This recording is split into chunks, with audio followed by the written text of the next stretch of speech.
welcome back to those of you who came in to hang out with me yesterday. This is going to be part 2 of the Anarchist design book, Bookcase, and it's one of those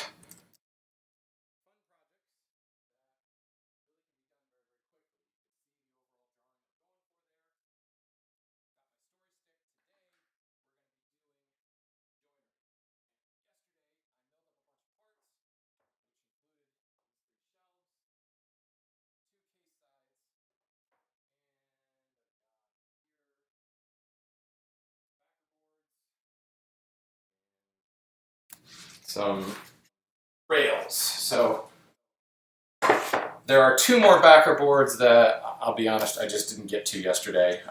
I worked about, after the stream ended, I worked about another hour, hour and a half, it was about 2 hours to get this stuff dimensioned. And what I plan to do today is really joinery. So we're going to focus on the back rabbet on the case side, we're going to focus on the dados for the shelves, and the stopped groove for the top rail, and then I am going to go ahead and set the kick plate into a groove. I talked a little bit about that yesterday, about how originally kick plates were designed to be replaceable because, well, they got kicked. That's why they're called kick plates. But the more I think about it, you know, if I installed it properly, nailed in place properly, it's still going to be awful hard to get out of there. I suppose I could cut it apart and tear it out, but it's just one of those things where I think if I build it right, and I'm much friendlier on my furniture, especially when I built it myself, so I think I just like the idea of slotting it into some dados. So I'm diverging a little bit from the design idiom, so oh well, sue me, right? So first things first, oh, and then I'll do a couple of shiplaps for the backboards. And I thickness these down to 1/2 inch and have got them to their final lengths. I'm not messing with any of the widths on the shiplap because I may want to tweak that and adjust that after I've got the case all put together. So, but I will cut a couple of shiplap joints just for demonstration purposes. Let's move one of these case sides, rails. Start work on the case. And I'm going to need a shelf to do that. So what I've got to focus on now is laying out all the joinery. And where this becomes an issue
My bad. I'm fixing it. I'm a-fixing it. Please hold. Please hold. There you go. Should have sound back now. Sound back now. Well, you had sound back, but now you've got better sound back. My apologies.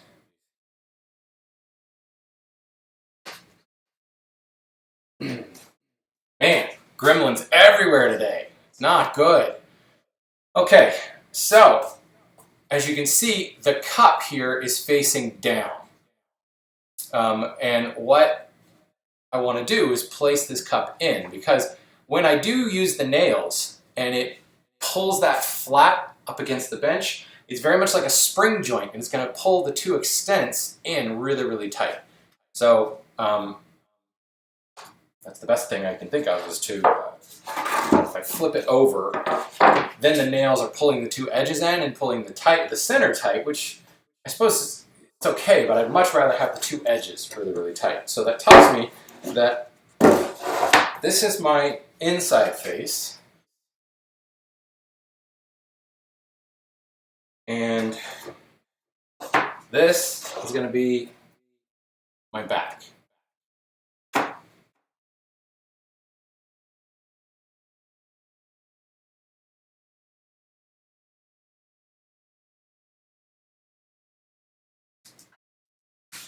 Am I still getting audio issues? I'm seeing all kinds of stuff popping up, but I can't tell if...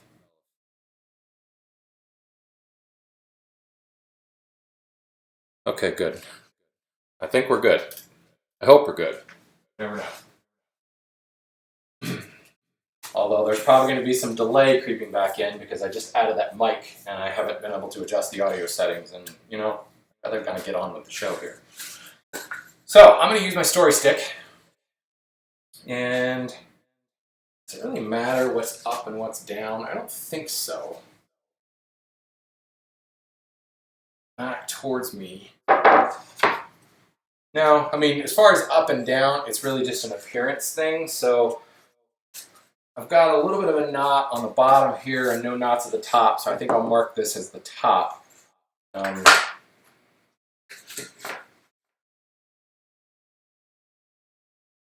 So now I take my story stick and lay it in place, and you'll notice the board is exactly the same length as the story stick. It's because I used the story stick to determine the final length and the dimension.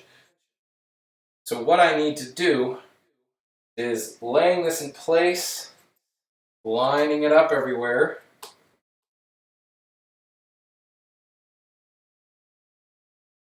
I'm now going to grab a knife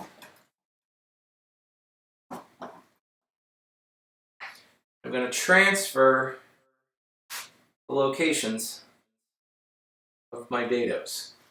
And I'm just going to focus on the bottom extent of the dado. I've marked both sides of the dado on my story stick, but it's more of just a suggestion, frankly, because each board is going to have been thicknessed, and they might be slightly different from one another.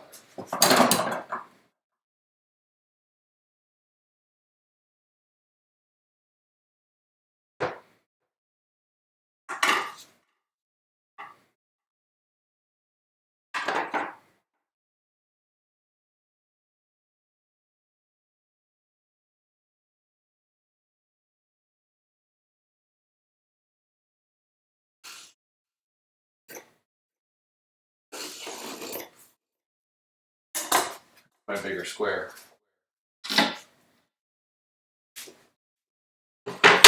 13-inch case size.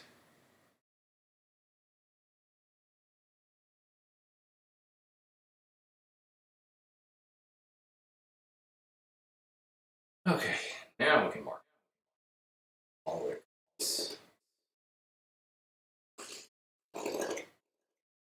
There's my first dado, second dado, right here. And again, this is the brilliance of the story stick, is I'll use that exact same stick to lay out the locations on the other case side so that I can ensure everything where they need to be. Now, certainly, once you've got one case side set, you could use that case side to lay out the other case, which I suppose would probably be even more accurate. And that's probably what I will do. But starting in the right place with that story stick means that not only will this case be good, but every single one of these bookcases I build from here on out, you know, now until eternity, will also be exactly the same.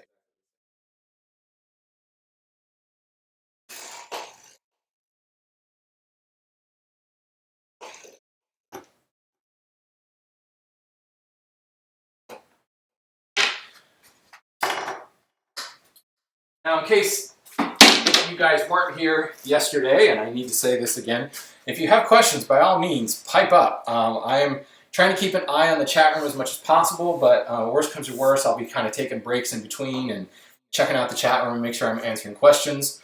If you have questions and you want to do me a favor, put them in all caps. That way they just show up a little bit more readily for me as I'm looking through the stream of people. That will help me a great deal.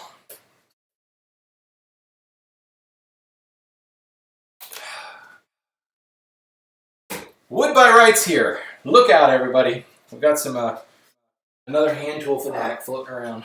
All right, let's do this. I think, yeah, I'm gonna work on a bench over here.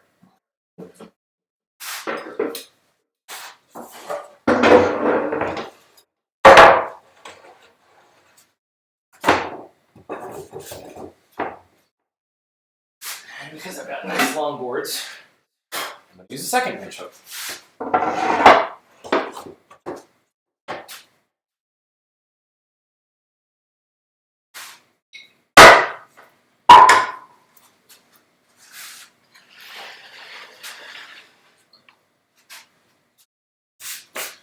So the first thing I'm going to do is cut a little bit of, well, some people will call it, I guess, the knife wall. I am going to set the depth of my dado here. It's going to be 3/8 of an inch deep, which is approximately half the thickness of the board.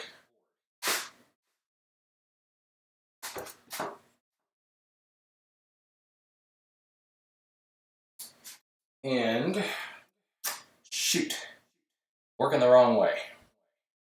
What I want to do is actually work from front to back as I do this dado, because there's all kinds of stuff you can do to prevent blowout on the backside when you're cutting a dado, but the most surefire method is to work from the front towards the back, and if you get blowout in the back, it doesn't matter because I'm going to come back and plow a rabbet here and clean up any of that blowout. So it just makes a lot more sense to go ahead and plan for there to be a little bit of blowout, but have it be in the back.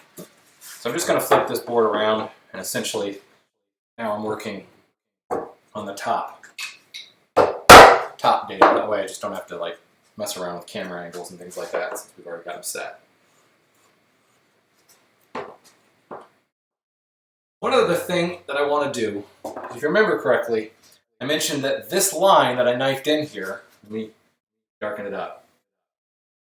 This line that I knifed in is actually the bottom of the shelf. So before I get too far, I'm going to put some little X's so that I just remind myself where that dado goes, where the waist side of that dado is. I'm going to do this on all 3 dados.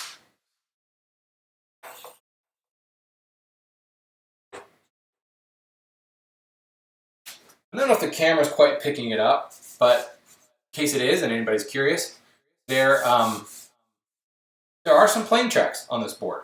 Because the jack plane and the joiner plane I was using yesterday, set kind of heavy, does not have a camber on it. If I want to remove those plane tracks, I'm going to do that with my smoothing plane later. So at this point, it's just about getting it flat. I don't necessarily need it to be super pretty and smooth just yet. That's what a smoothing plane is for. So now, one of the questions is, will you saw or plane out the joint? I don't think I'm going to use a dado plane today. I think I would rather, frankly, I just think sawing it ends up being it faster sometimes. Because of the fact that we can't guarantee any of the dado planes that I have will match the diameter, or not the diameter, the width of the shelf. First of all, I don't have a 3/4 inch dado plane. So certainly I could adjust it. I have a blog post called The Adjustable Width Dado Plane where you use a shim.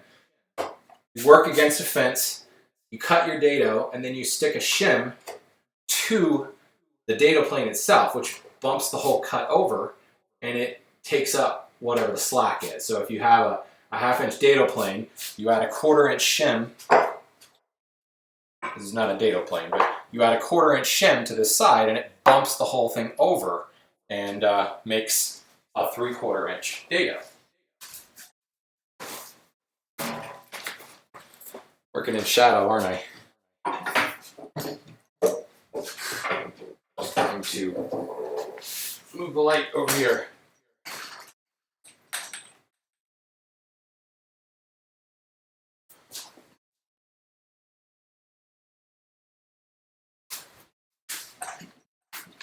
Boy, my shop gets small fast once I start adding in cameras and light boxes and all that fun stuff. Well, having a knot in the way of the dado cause problems. Certainly it's going to cause problems. It's not, though, in OT. There's a knot right here, and the dado is running right here. But, you know, my bottom dado, which is slightly off camera right now, has 2 little pin knots in the way, and that will be kind of a pain in the ass, but it is what it is, man. You just have to be extra careful. You've got to score that wood really well with a knife so that it doesn't blow out of control. What the heck? Where'd I put my knife? Where'd my marking knife go? Who took it? Oh, rolled under.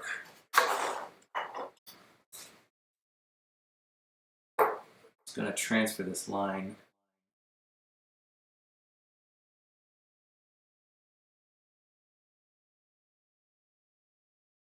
Okay.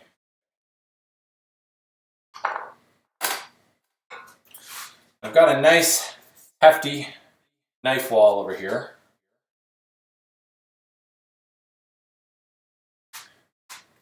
I'm going to go ahead and start this cut. In fact, I think I'll use a sash saw, but since I've got one, I'll use an even bigger saw. Any old saw will work here, but obviously the longer the saw is, the better it's going to track. So I get it started in that knife wall, and I'm just using my fingers to kind of guide it back, and I'm dropping this handle.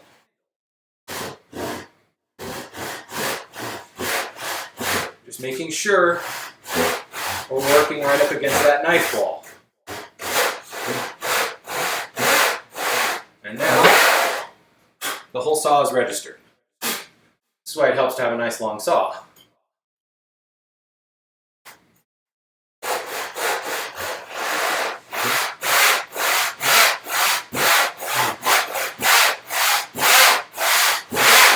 But you also have to use that whole saw plate. If you just kind of dibble back and forth, you're going to, the gullets are going to clog up the sawdust. The saw's got to exit the board, and you can see where it's dumping that sawdust right there as it falls out of those gullets.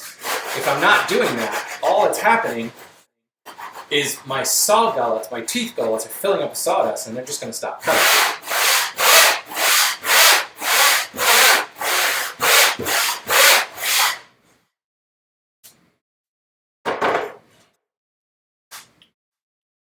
That line over here. See it better.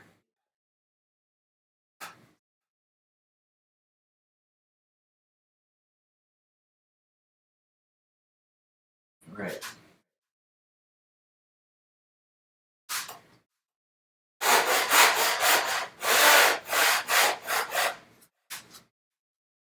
Okay, I'm at depth, and what I do is I just push down on the saw plate.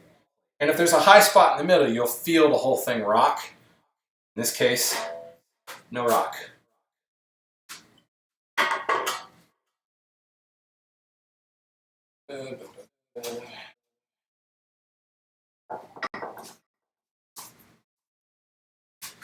I'm going to come back here and just deepen that notch a little.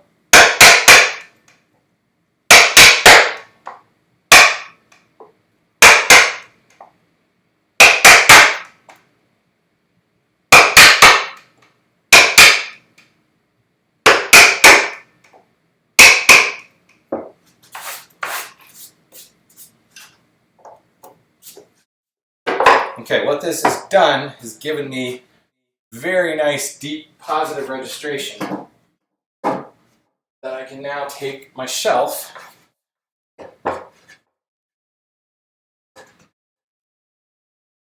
drop it into, just kind of angle it down so the corner is sticking in there.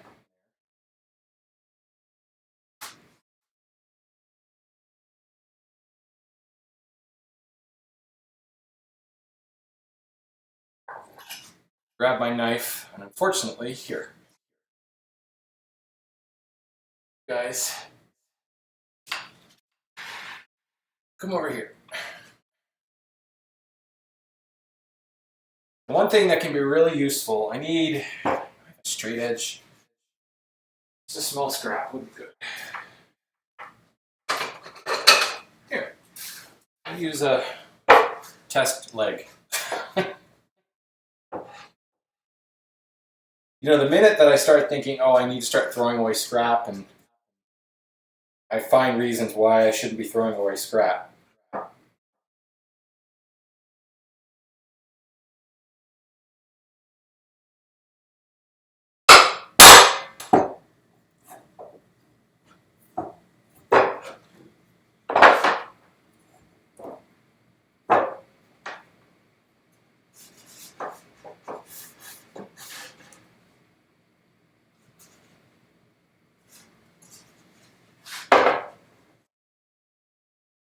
Making this far too difficult right now.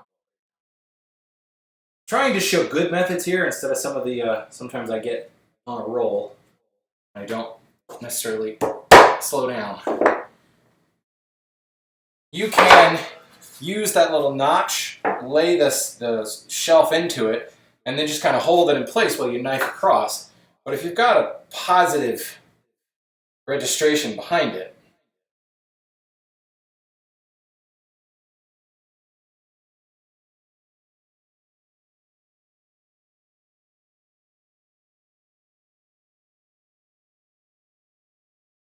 now, in this case, the astute person is looking at this going, but the bevel is out on his knife. And that's true. This is where it gets a little bit difficult. Technically, the flat part of the wall, or the flat part of the knife, should be out so that the bevel is facing into the waist. What I do in that case, it would be really difficult to do that. I have to flip everything around. What I do is I take this spear point knife and I lean it up quite high. Instead of coming at it low like this, I'll bring it up quite high because there's very little bevel down on this end. And frankly, a lot of times I find that bevel is the saving grace of a dado cut. Where the dado might be really, really tight, that bevel helps give it just a little bit of wiggle room.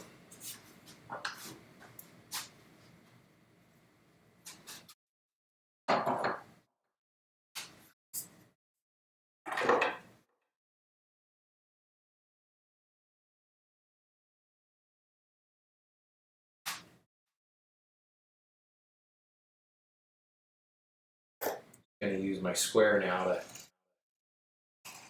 darken that in a little bit. It's also refreshing when you darken that in and you see, oh look, it actually is square, which tells me that I dimension my boards properly.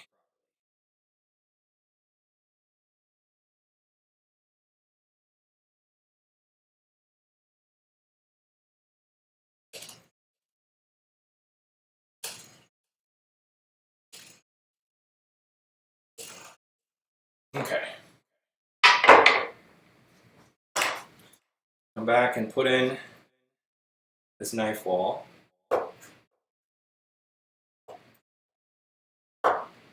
that what we're calling these days? Is that what all the kids are calling them? Knife walls? First degree saw cuts?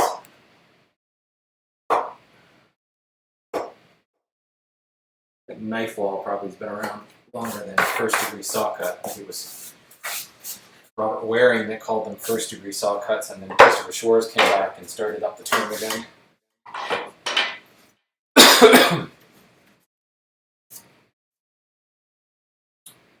Darth Dweeb, love your name. Could you use a stair saw too? Absolutely, I could use a stair saw. In fact, I just used one the other day, but I was actually trying to avoid some of the highly specialized tools. This is a stair saw, folks. It does the same job, but you can now set the depth on here. That's the real advantage, is the depth of cut. But one thing that I find difficult about it is it really does work better up against a fence, but you've got this offset here, and the offset is different from one side of the blade to the other. So I may be setting that fence in to work against, but then I've got to calculate all offset. There's just a lot more kind of fiddling to get it set up and cutting right. And it's a little bit of a specialized tool, and I'm trying to avoid that. He says as he lowers the 20-inch bad axe saw onto his board. All right, never mind.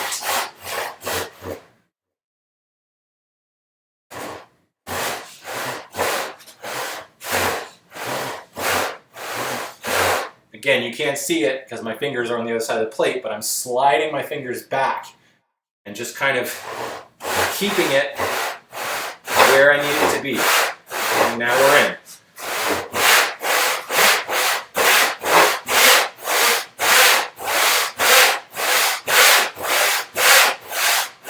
Paying attention to the reflection in the saw plate to keep me square, plumb-ish.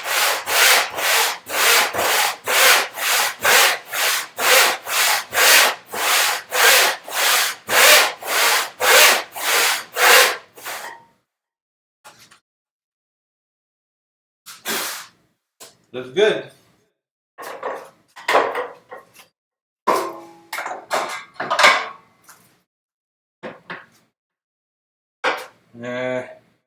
Three-quarter inch chisel is just a bit too wide. So this would be a good opportunity to have a 5/8 inch chisel, which I do not have. Actually.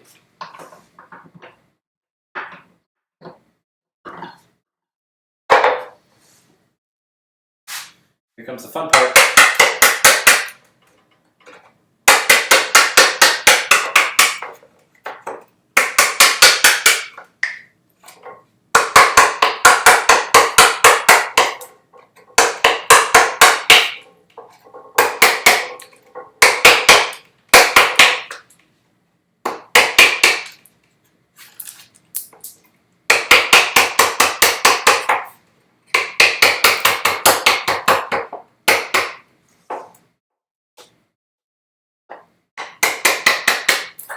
And there, you can see we got a little bit of blowout on the end.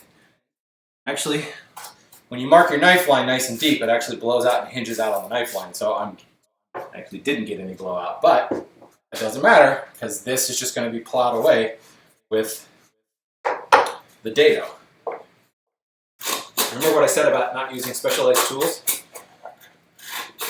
This is hardly that specialized. Crank neck chisels, awesome. Especially when you're working with dados like this and you're working in softwood like I am, it's incredible.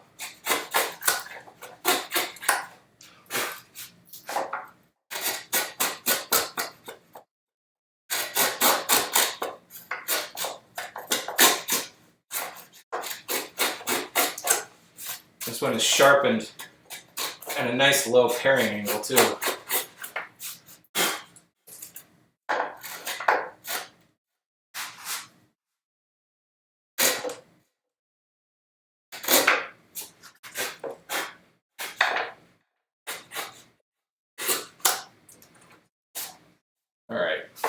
Now, drop a mortise gauge on the ground, because that's just what I do.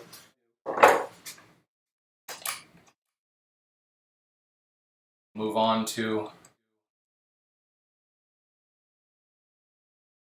to the router plane.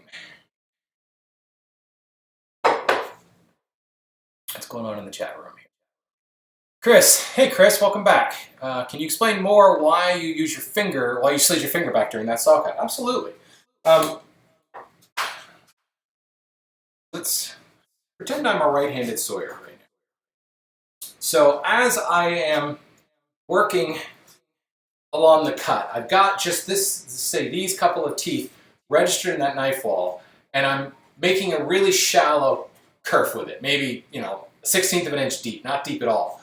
And my fingers, now you notice I'm not pushed right up against the sawtooth because I'll cut my finger. So I just kind of use the pad of my finger right on that knife wall. And what it does is it allows me to kind of press the saw plate. By tweaking my hand in the back here, I can kind of angle the whole saw plate and press it against my finger. And it's kind of like an outrigger, or training wheels, if you will, keeping it, making sure it doesn't pop past that into the keep part. So once that little like 1/16 of an inch kerf is established, I'll slide my finger back and I start dropping the handle of the saw. And the more I drop the handle of the saw, the more teeth, further back the teeth engage in that knife line. And as I'm moving my finger back and pressing the saw into that, it's like a fence. It's a movable, fleshy, bleeding fence. But really, once you got the cut in there, I mean, I can't cut myself. And I just keep sliding it back and sliding it back as I engage more and more teeth. And then finally, you hear me say, okay, now we're in. And I've got all the teeth engaged in that shallow, whatever it is, 1/16 of an inch kerf. Now I can just let the saw run, kind of like it's on rails. But I'll still keep my finger there because, you know, you run into little things, little bumps here and there, and the saw may pop out. If I can keep my finger here, it just kind of keeps it from jumping away. It's very helpful. Hope that answers your question, Chris.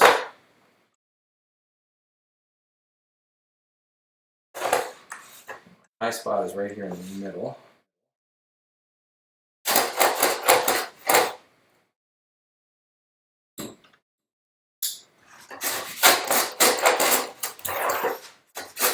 Now, my paring chisel pretty much did all the work for me here, but one thing that I can definitely count on with the router plane is that I'm going to get consistent depth. I can get pretty close and I can eyeball it with the paring chisel just by looking at the kerfs, the saw kerfs on either side of this. But that's also assuming I got my saw kerfs perfectly lined up.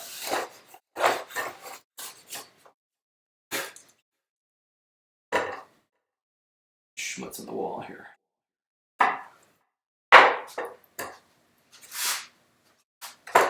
Now I'm checking my gauge marks.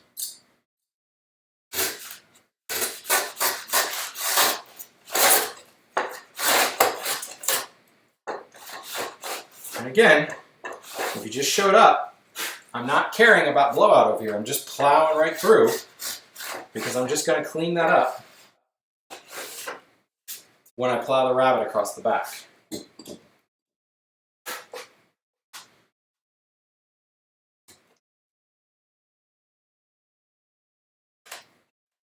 Saw kerf didn't quite drop all the way to depth in a couple of places, so I've just got some little fuzzies right there.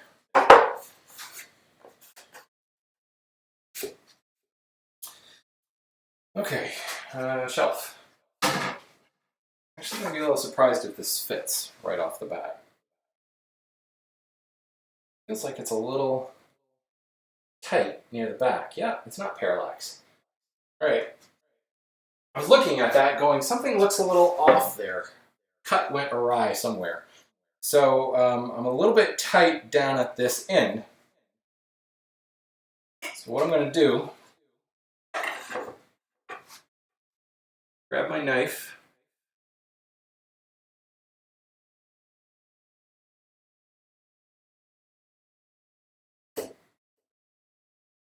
And just use the square to strike a knife line about a 1/16 inch out. I don't know that that is exactly what dimension I need, but I know that that will get me close.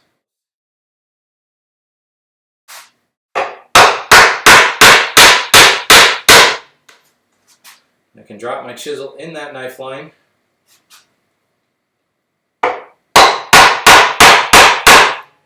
Just chop on down. And sure enough, somehow my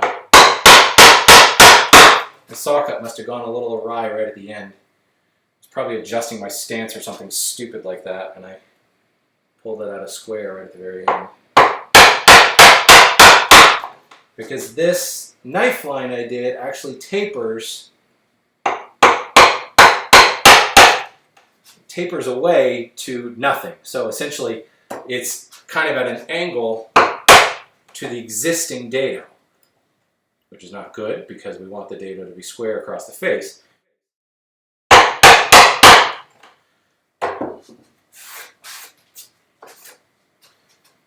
This is good. Not everything comes together absolutely perfectly.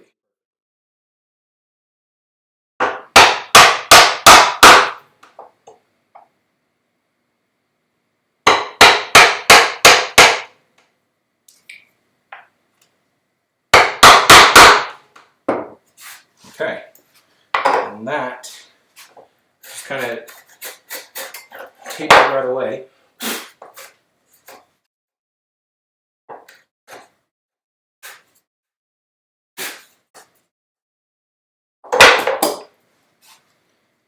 I can't get some of that stuff in the corners. It's not the end of the world if there's a little bit of stuff in the corners. Just we'll make sure that the shelf will seat nicely.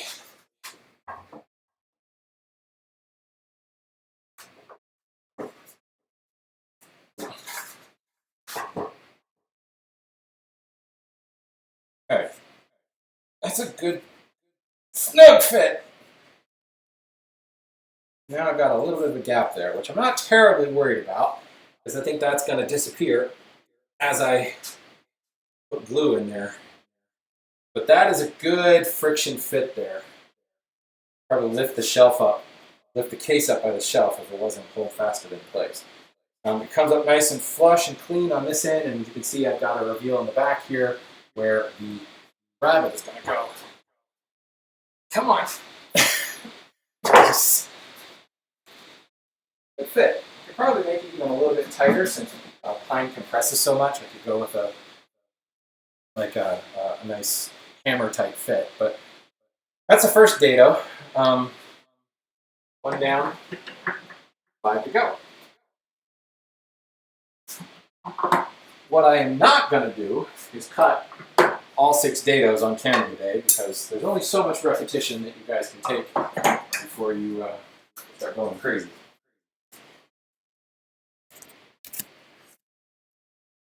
So, water break. Any questions up till this point?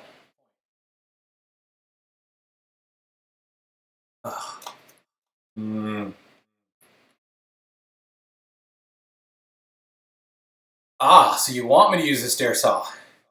Come on, Darth! So you need me to cut another dado. All right. I'm okay with that.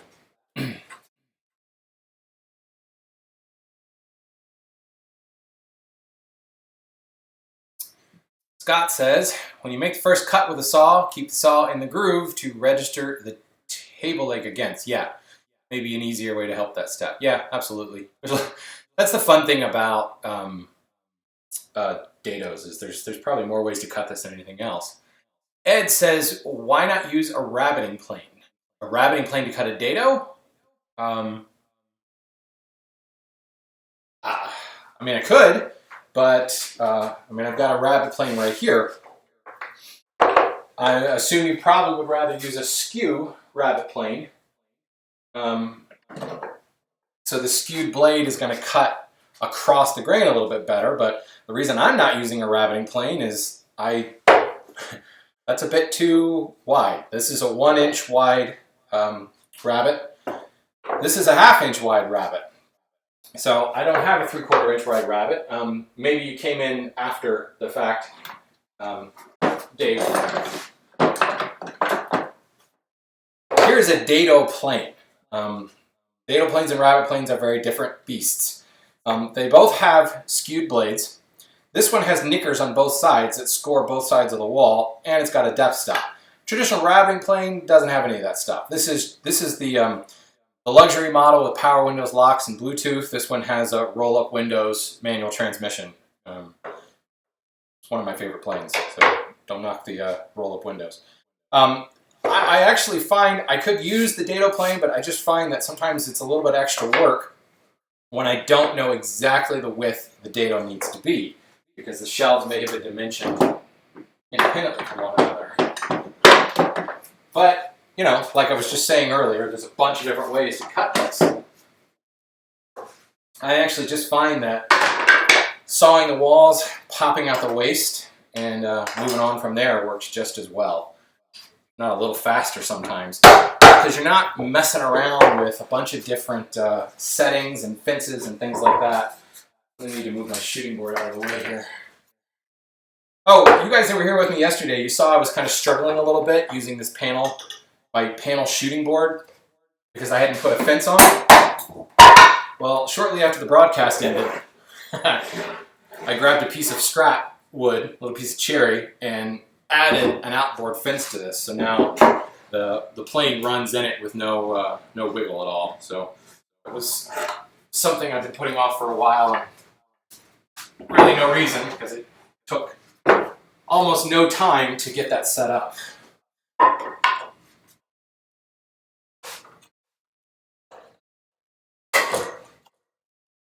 So let's go and cut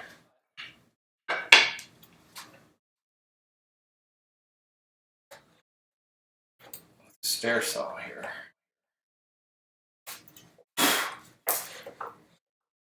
Now, the stair saw, it doesn't have to have a fence. I mean, you could just work right against a knife wall, but the problem with the stair saw in that capacity is the side, the body of the tool itself blocks your view. So when I'm sawing the line here, I can very clearly look down and see where my teeth are cutting. When I drop this guy in, I can't see a damn thing. And it really has to rely entirely upon the feel. So what I'm going to do is first create the knife wall.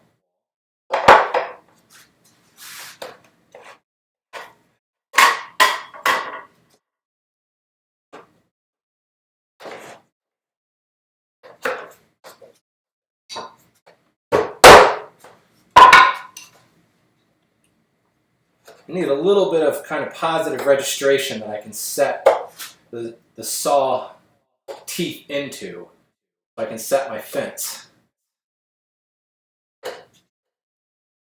The first method I showed, just kind of going at it with the saw, it certainly requires some confidence in your own sawing ability, and that may be just what I'm running into now. I mean, at this stage of my woodworking, I feel pretty good about sawing, so more often than not, I tend to want to skip little extra setup things because I find that it just kind of slows me down, but that's probably not the best attitude.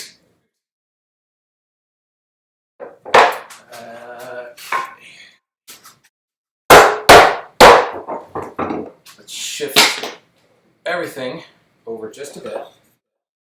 I can set my dado saw in here, press my straight edge up against it.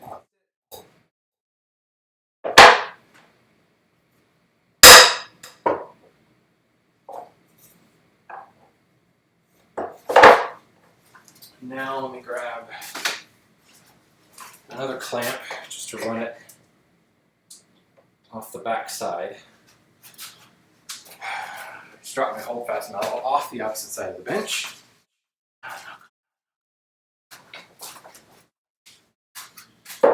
So now, I just want to double check all this. If I come up to this end, I'm not quite in the curve. So let me tap it back a little bit. A little more.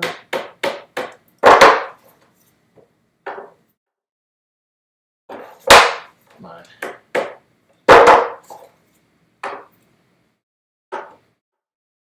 Okay. In the curve there, As I come to this end, all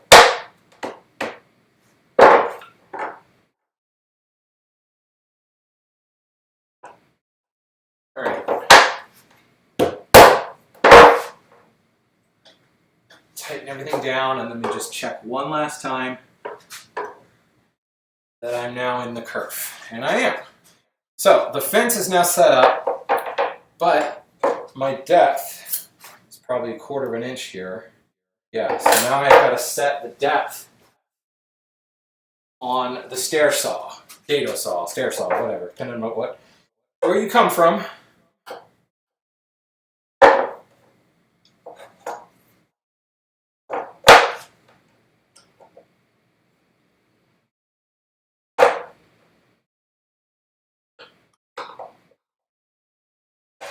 You can see, I mean, granted, this particular setting is a one-time setup. Once I get this depth nailed, I can leave it for all the dados. But the fence setup that I just went with, obviously I've got to repeat that for every single dado. So you can see why a little bit of me is like, nah, I don't use this as much. Where I use this stair saw a lot, 6/16 is 3/8, right? Yeah. I'm sitting here setting it to 6/16 on my ruler, now thinking, wait a minute, is that actually what I need?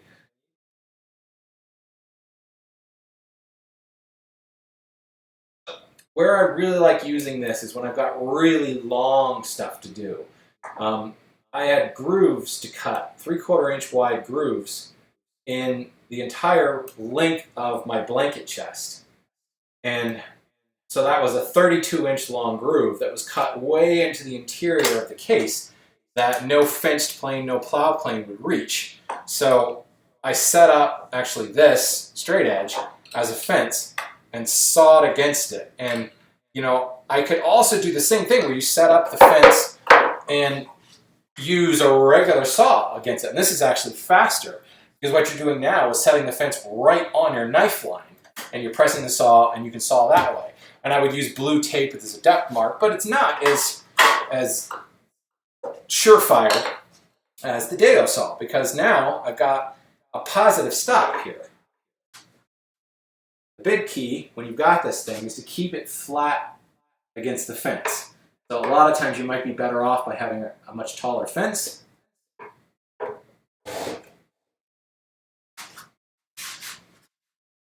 Switch to right-handed sawing here.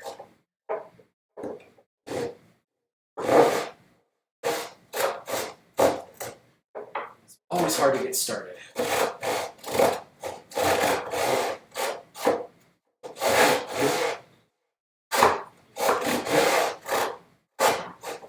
You guys who have seen my video, Renaissance Woodworker, on the stair saw, know my struggles with this particular model. Because it is difficult to start. It's got to take a really light cut. I'm really lifting off this saw to get it started. And once it starts, it's a little bit better.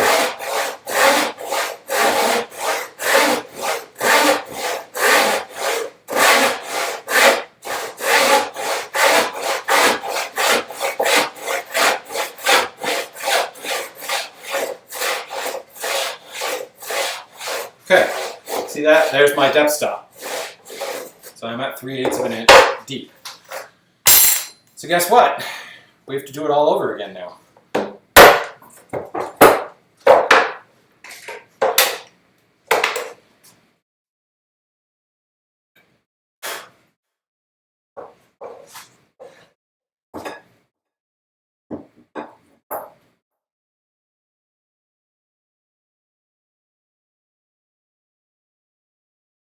Here's the key, is I always try to set the fence in such a way so that my blade can only go into the waist. So I could, using the old setup, the setup I had before with the fence on this side and working up against this side, I could just move the fence over this way and saw the other side.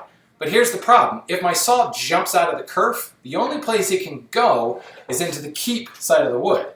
If I reverse it and set the fence up here, line this up. Then if my saw jumps out of the kerf, the only place it goes is into the waste, the part that I'm going to remove. So it's always a good idea to reposition the actual saw cut, or the saw fence rather.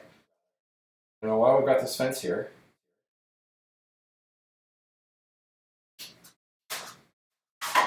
Let's use, can't remember who said that earlier, I apologize.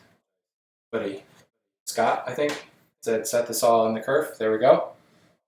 Clean and registered.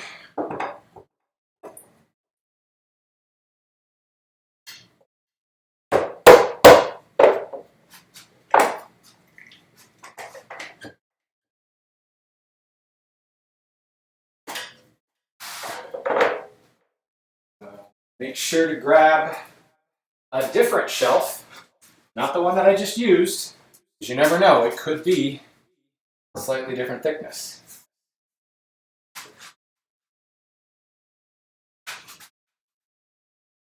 Sorry, I realize I'm blocking the action because I moved my camera, but you guys saw this already. Pressing that up tight.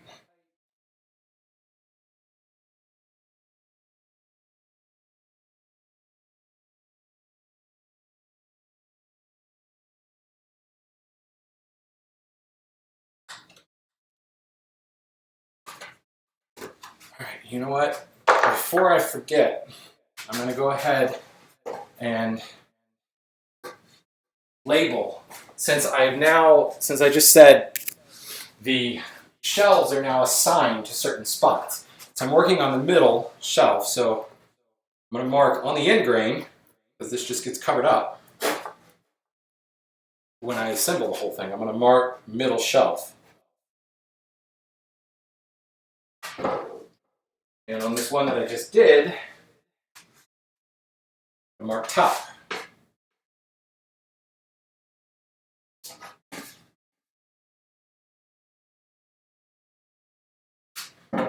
Certainly help when it comes time for assembly too. All right, so we've got the location of the dado marked here.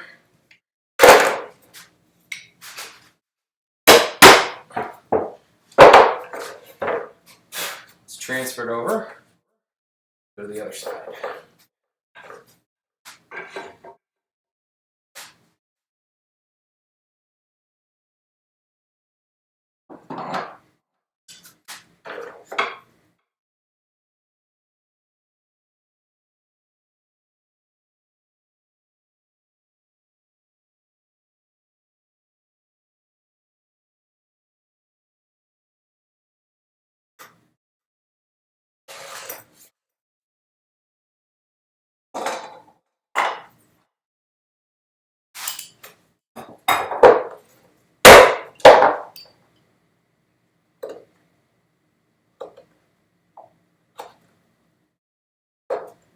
And a little knife wall.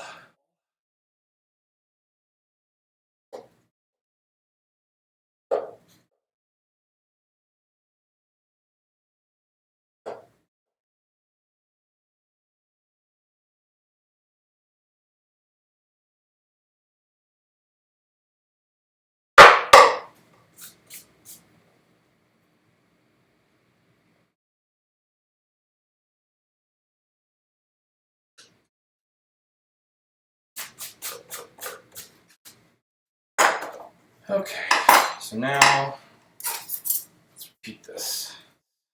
Set the saw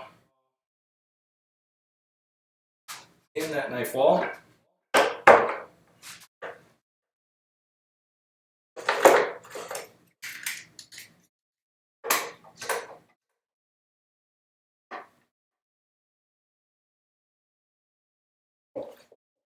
You know what? I'm gonna use another holdfast. I keep moving that same holdfast around. And actually, when it comes to a delicate operation like this, where I don't want it to shift, like when I whack the holdfast, I don't want the whole thing to shift on me. These Veritas screw-down holdfasts are very nice for that.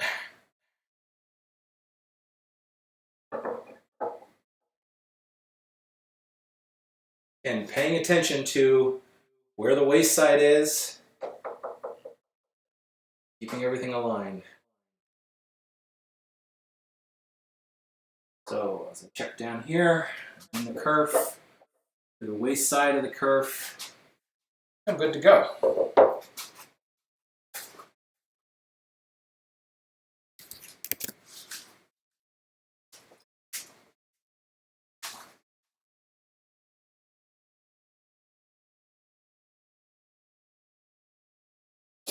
Todd wants to know, oh, well, first, Todd wants to know what's the straight edge made of. It's a sapele. This was a project I made in semester 2 of the hand tool school. It was mostly about refining curves, which sounds kind of silly, but there is a curve over the top and a little molded detail here. Make a straight edge when you're talking about curves. And then Todd asks, do you have a preference of kerfing saw kit? More or less the stair saw with a fence, right? Yeah, essentially. But depending upon whether you do the fixed kerfing saw or the adjustable one, the bottom will be a little bit different. The fixed one's going to have an integral fence built into it. Yeah, it really is the same thing with a little bit of fence. I haven't built one yet, but I have the Blackburn Toolworks kit because I like his fence system, and I really like what Isaac does with the blade. Strike me down for saying this, because you guys know how much I love bad axe saws, but I don't like the tooth geometry on Mark Harrell's kerfing plane. The gullets aren't deep enough, and that's the real issue with this. I need to adjust this and change the gullets and make the gullets deeper so that it evacuates sawdust a little better. Right now, it tends to gum up really easily. And one of the real problems with this saw is the hang angle is all off. That's why it's kind of hard to start. Why I have to like really kind of tweak my wrist back and remove the waist, because the thrust pattern, the hang angle, has me thrusting down into the wood, and it's driving that front tooth down, and that's what makes it stick. It's very difficult to remove the weight from the saw. It's a little bit easier start this time because I get to saw with my left hand, which is obviously my preferred dominant hand. I saw with my right hand before because of how the fence was positioned.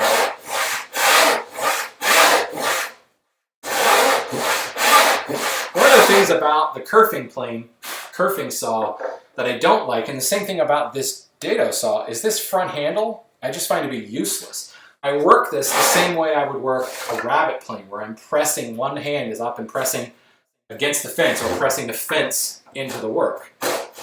This extra handle, to me, I don't know, it just seems kind of useless.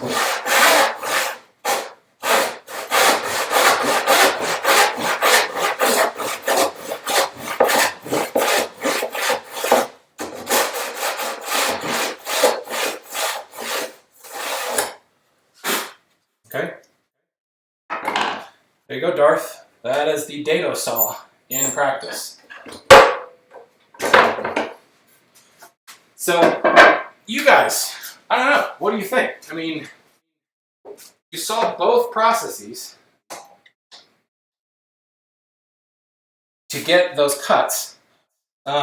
Certainly the depth, once you got everything set up and ready to go, the stair saw works great, you know, when you've got everything set. Now I've got the depth of the plate set, so I can constantly get that 3/8 depth from every dado, so that's nice repeatability. But personally, there's just a lot of fiddling to do all that. I don't know, probably being a little picky. I just find that I'm better off, I'd actually be better off just striking my lines and sawing to those depths, because now, where I am now is exactly where I was before when I started chopping. And that was, I should have timed that. Not that time is everything in this business, but, you know, still, it would have been, it felt like a lot longer to me, a lot more fiddly. I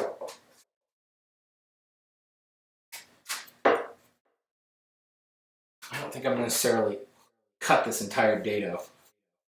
It's because I need to move on. But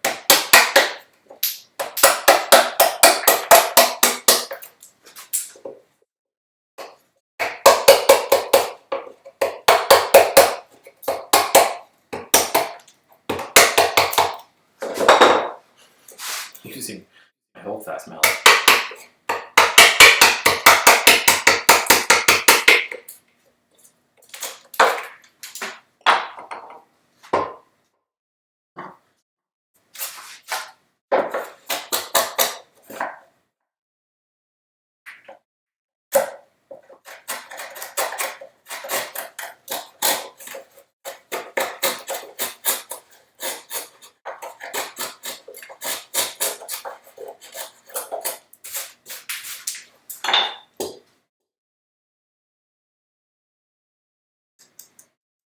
Oh, sorry. I'll go back to the close shot.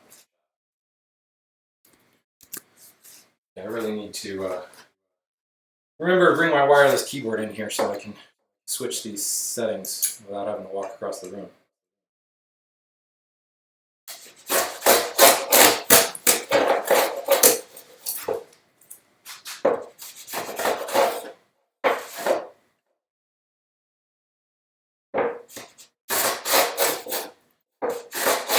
Or I suppose I just said I wasn't going to cut the whole dado, didn't I? Or I suppose I'll just go ahead and cut the whole dado.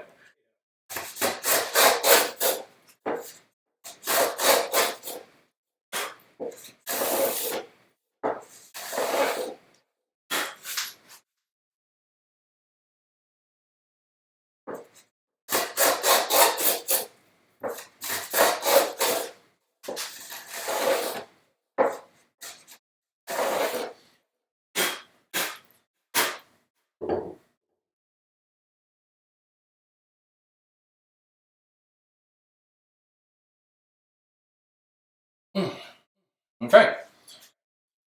Well, what do we think? I didn't have to do any adjusting on that one. I've got about the same friction fit now. So I suppose in that respect, the stair saw wins, but that's, you know, because of the time and the effort you spend setting up that fence and getting it accurate. When I freehanded it with the saw, technique loses and I ended up going slightly off, but I was able to still get a final fit. I wonder what the timing was on that.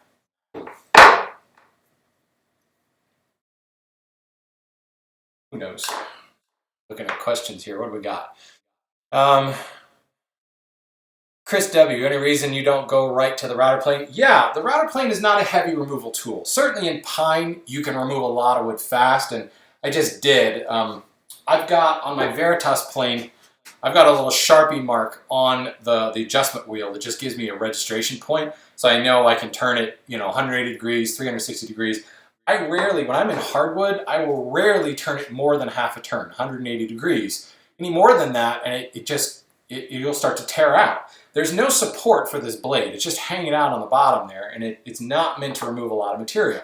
So the more work you can do with the chisel, busting a lot of that out, certainly the first part where you bust all the material out, that way you've got the router plane can register between the walls, then coming back with another chisel and removing as much as I can, then I just end up with a couple of passes. What did I do? 2, maybe 3 passes with a router plane? If I didn't remove all of that, I'd be making 20, 30 passes with a router plane. And then you get frustrated, so then you increase the cut depth, and then it starts tearing out pretty dramatically and chipping out all over the place because it's just not meant to do that. So it's a coarse, medium, and fine type thing. You use your coarsest tools to do the bulk of the work, and then you come back and refine and flatten the floor of that dado using the router plane. That's why I don't go straight to it. Dane, hey Dane, do you have to use a back saw or could you use a fine-tooth panel saw? You could use any saw you want, frankly. What you want is one that will cut relatively cleanly across the grain. And certainly even a rip saw will cut across the grain, but with a little extra fleam on those teeth, it's going to cut cleaner and you're going to get nice tight shoulders like I've got here. The problem with going to a panel saw is it's a lot of saw to deal with, and the hang angle, it's really not meant to cut so that all the teeth, here, let me grab a panel saw.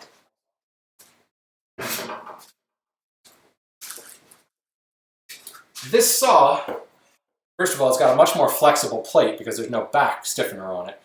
This saw doesn't cut real well at this low angle. It's designed to cut up at like 45 degrees. That's the proper hang angle for the handle and the tooth geometry. When you drop it down here, you're changing the geometry of the tooth, the attack of that tooth, so that it cuts much less efficiently. So it certainly can be done, just don't expect it to cut very quickly and it's liable to clog a lot on you. The back saw I'm using, it's also a miter box saw, so it is specifically filed and hung to cut at this angle. I'm not raising it up or lowering it. It cuts most efficiently, evacuates sawdust most efficiently when it is right there parallel to the board surface.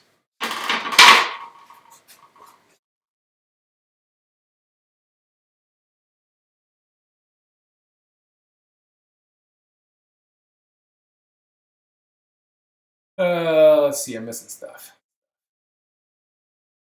Colin says router plane blades are rather hard to sharpen, so I only use them when I really need to. You really think so, Colin? I just hang the post off the edge of the stone and sharpen it. I don't find them difficult at all. I'd be curious to see what you find difficult about sharpening them. Maybe it's just different router planes. I don't know.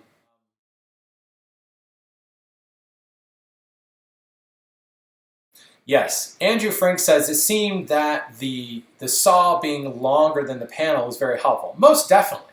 The longer the plate, the straighter your cut is going to be. Think of this in terms of hand planes. When we want a really flat surface, we grab a really long hand plane. We grab our joiner plane. When I want a really straight cut, I want to use a saw that's going to give me the biggest reference surface I can. And in this particular case, since I'm sawing a board that's 13 inches wide, a 20-inch long saw plate is going to do great as compared to what I originally grabbed, which was my 14-inch sash saw. Now, work like this is why I have a 14-inch sash saw. I was using my 12-inch long carcass saw for this. Does just fine. Any back saw that will cut well across the grain will do just fine. But what it ends up being is just more efficient. And it was because of that sawdust evacuation we were seeing. So I can cut with this 14-inch sash saw, but you can see every tooth is engaged at this point. So I've got to take this long stroke to eject all that. This saw, on the other hand, you're just bringing more teeth to the party. So it's not only going to cut straighter because we've got a longer reference plate, but it's going to evacuate sawdust a lot better because I can, just in my normal stroke, I can clear up more than half the saw plate to dump out that dust. Whereas in my normal stroke here, a little less than half the saw plate, but I'm also bringing a hell of a lot less teeth to bear now. So anytime you've got to make a really precise cut like that, if you're cutting shoulders on breadboards or something like that, grab as long a saw as you can.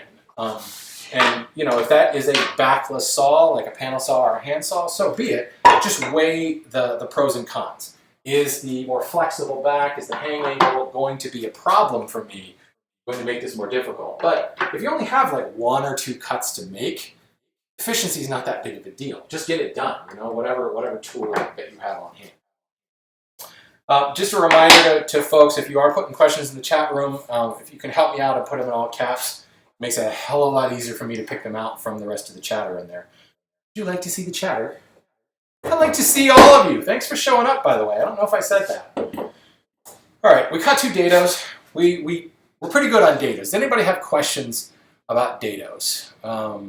Hey, the Hawaiian Barry Manilow is back. Barry Manilow. What do you think of Paul Sellers' technique for cutting dados, or rather housing joints, which is faster? Barry, you're going to have to remind me. I've seen Paul cut a lot of joints. What is the Paul Sellers technique? What exactly is that? Is he just chopping it out, just using nothing but a chisel? Is he using a saw? How does that work? Anybody chime in. I don't know that I can actually comment on that unless I know exactly what we're talking about. Meantime, I'm going to set up to cut the rabbet. Which technically I should cut my 3rd dado before I do that, but I'll just do it.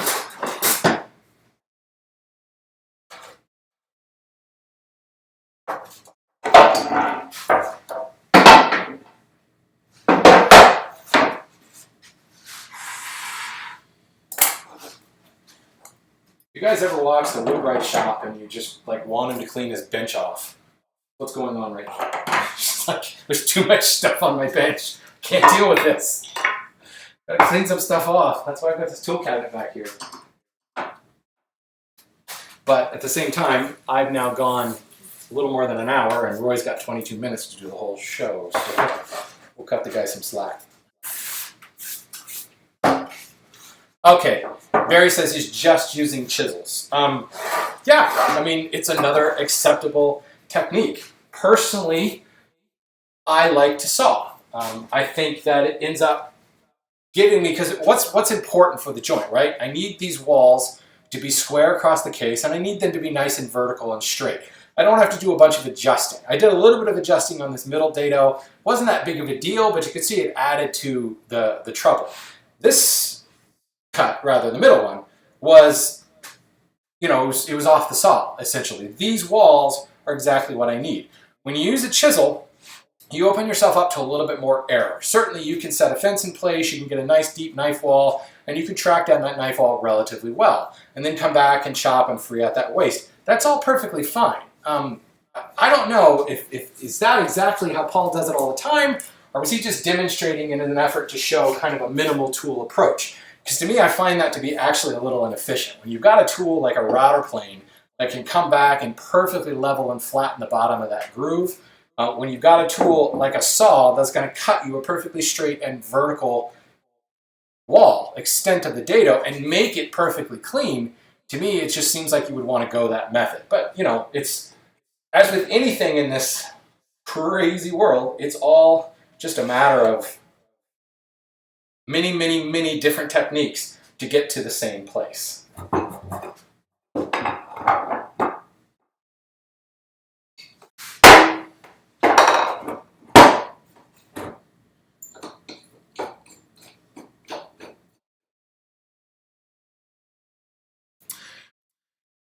Rob says, Barry says, and a router plane. Okay, well, you know, I'm glad to hear that because I have cut dados using nothing but chisels. It's a great exercise in chisel technique and chisel handling, but it also just gets to be a little tedious after a while because there's so many other tools we can use to get a good cut. And, you know, I think there comes a point where, okay, I'm building technique and now I'm just being slow. So one of the reasons that I have a 20-inch thickness planer over in the corner of the shop there, I know how to mill boards by hand. I know how to thickness boards by hand. I don't need to do it every single day. I enjoy it sometimes. I thicknessed, wherever I put them, the shiplap boards because pine is just wonderful to work with and I could set my foreplane and just hog off that 1/4 inch in seconds. But, you know, if I had 20 of them to do, I would probably use my thickness planer for that. All right, Colin. I find sharpening router plane blades to be awkward because of the holder. Or when you remove it, the remaining blade is so small. Okay, so you've got a Veritas plane where the blade is actually removable from the post. First step, don't remove it from the post. Yes, it is quite small, and I know they have a sharpening jig that comes with it. That's just an extra step, man. Don't remove it from the post. Pull the whole post out. Grab your stone. Now you're going to want to have the stone actually up on something or right near the edge of your bench top. And you just hang that post off the edge. And you just work that bevel side to side, hanging the post off the edge. That way you've got plenty to hang on to because you've got the post.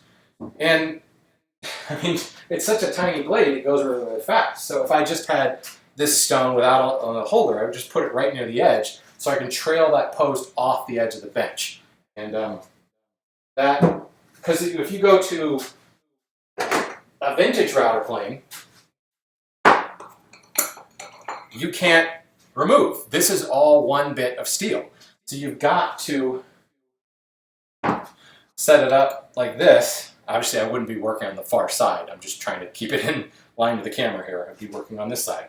But you just trail it off that edge, and you're just working right there. Now, if you've got really fine water stones or even ceramic stones that can go out of flat easily, you do have to be careful because you are going to be working in the same kind of small spot on that stone. You could wear a groove there relatively easily.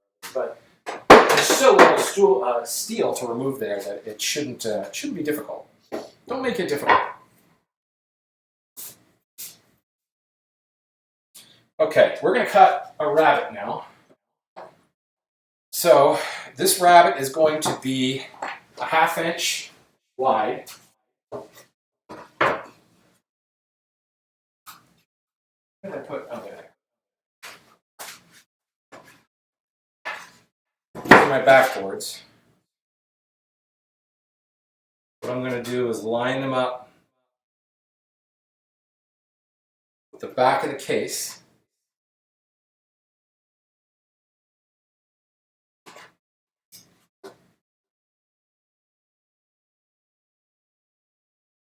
Make a little knife cut there that marks the thickness.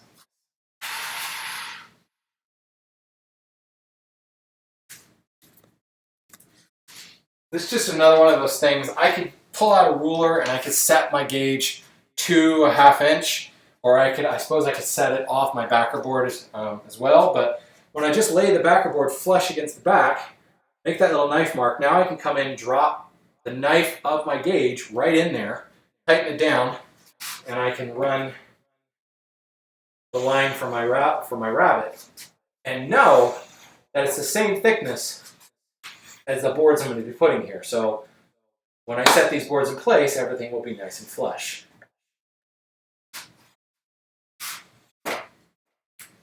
All right. Use another gauge for this, so I don't change that setting, so I can keep that the same on my other case back.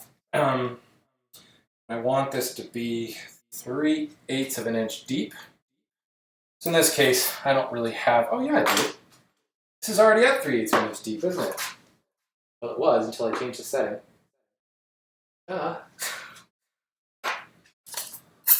My dados are already 3/8 of an inch deep, right? So I don't need to change any setting here. Now I can come in and mark the depth of this rabbet.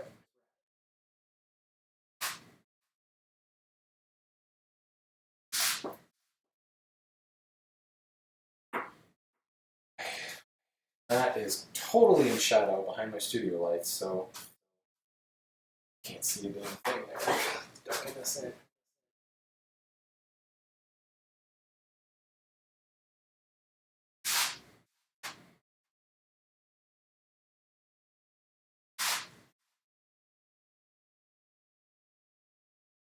Darken in the top too, so that it shows up a little better on camera.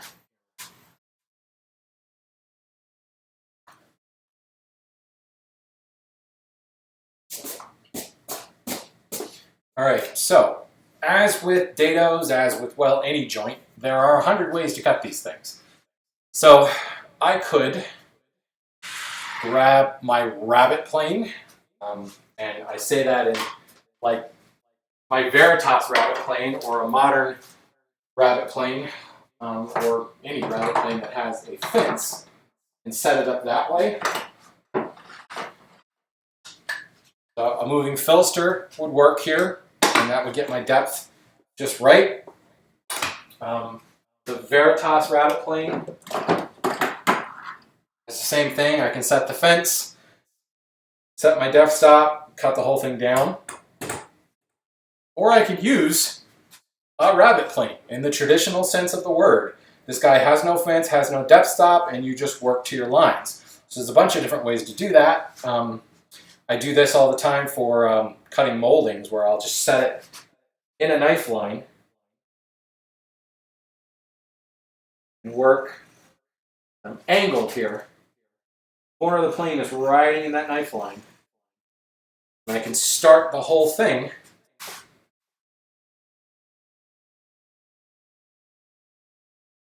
just right on the knife line. It makes it really beneficial if you're cutting like crown molding or something, where you've got to have that dado very precisely positioned, or you're working on an angled surface or something like that. And then it's just a matter of kind of lowering this angle and finally getting to the point where you're cutting a flat bottom. This moving filster is probably my preferred method. I've got to set the fence and set the depth stop and everything. But I think probably more people are going to have this Veritas model. So let's go ahead and use this one.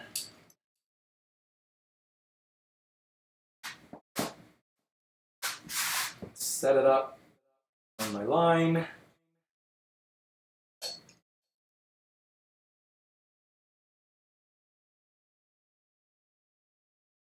Suppose you could use a plow plane here too.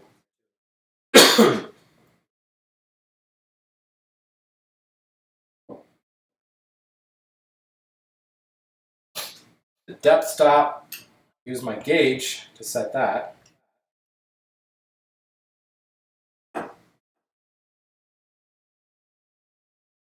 And then I've done a video on this where we talk about setting this up. You want the point of the blade to be projecting outside the body a little bit. You Could be a 64th of an inch, could be a 16th of an inch, but that's what's actually cutting against the wall. That's what's referencing against the wall.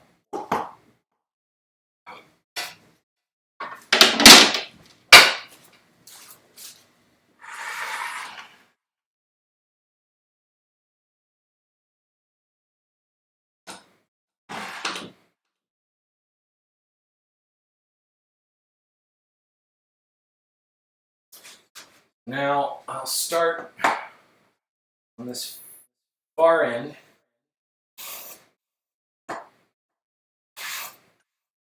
Keep it like that. And I'm just pressing the fence up against the wood here. I start on the far side and work back just to ensure that I'm working on my line.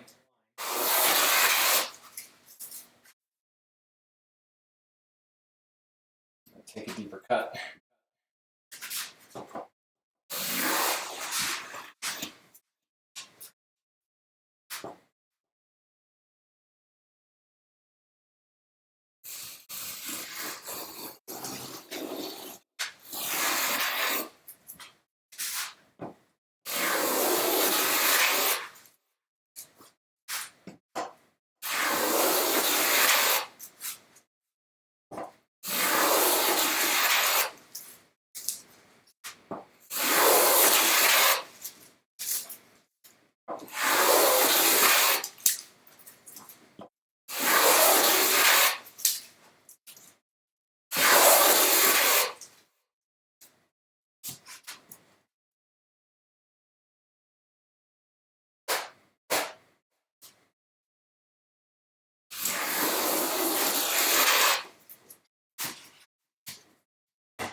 Double check that everything is cutting as it should. As I'm making this cut, I'm getting this wider shaving, and I'm getting this little shaving here. This little shaving, well, first of all, the wide one, we know that's coming from, it's from the floor. This little skinny shaving is actually coming, is that a crayon mark or a blood mark? Oh, look, I cut myself. That little skinny shaving is actually coming off the inside of the wall. So I'm going to adjust my fence a little bit so that it's not cutting that inside wall anymore. I can certainly retract the blade back into the body, but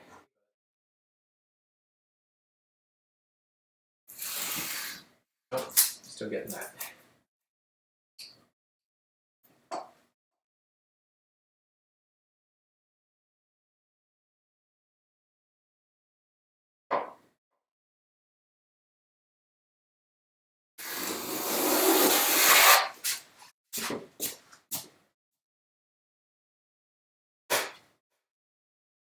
Just a hair.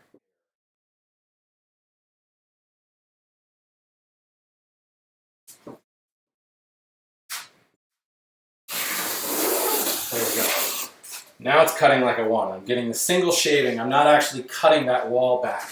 All I did was adjust the fence in a little bit, and I loosened the blade and just knocked that in just a hair.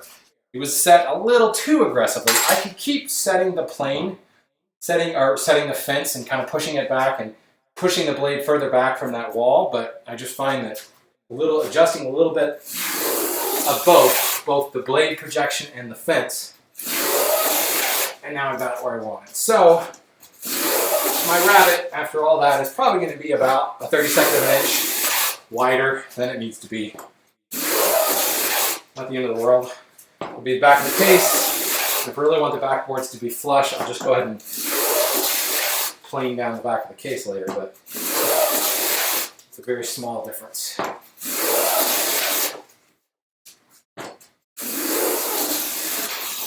Now I've got my other hand here. My thumb is riding directly behind the depth stop. So I'm making sure that I'm getting good registration of that depth stop. This plane has a tendency to want to kind of walk around on you a little bit, and you can plane past your depth without even realizing. Okay, I'm at depth at the very far end. Well, that's how I cut my finger. I just drag my finger across the far edge of the blade. I guess I know my blade is sharp.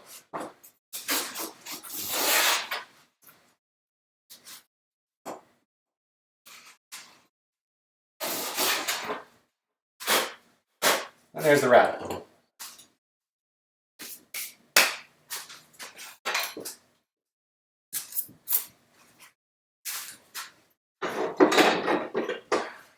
Oh, I should have used this plane. My Stanley number 78. This is a tool that was just given to me from a relative that had passed. I should have used this guy. This one doesn't have a fence on it though, so it will be used pretty much the same way as that wooden rabbet plane that I showed before.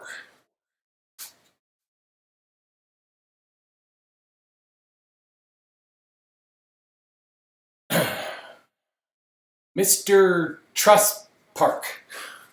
But I also use the dado saw to cut the rabbet if you don't have a plane. Yeah, you could.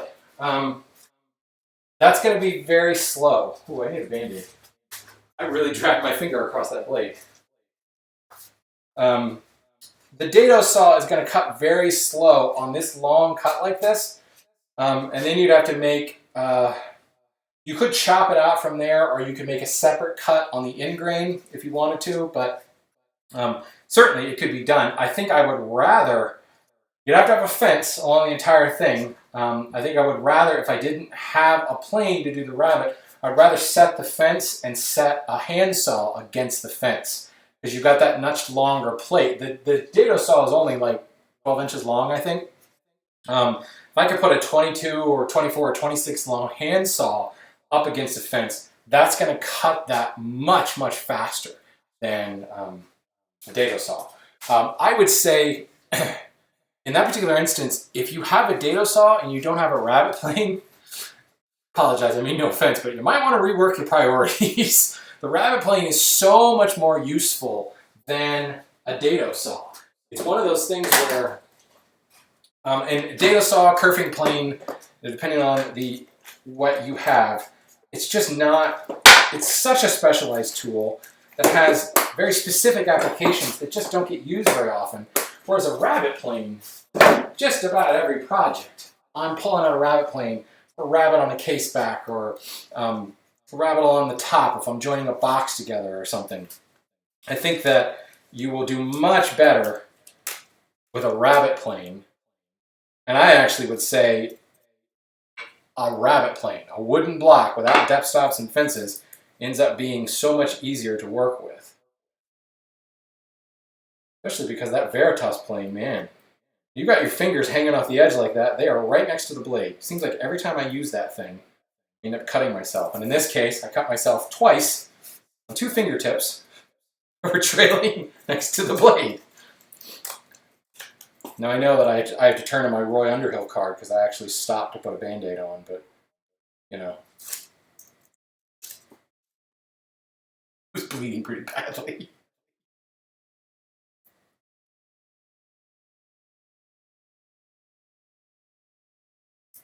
Need to change the tags for this video now, add bloodletting to the tags so that people who are into that can find this video. Any other questions about that rabbet? Pretty dang straightforward.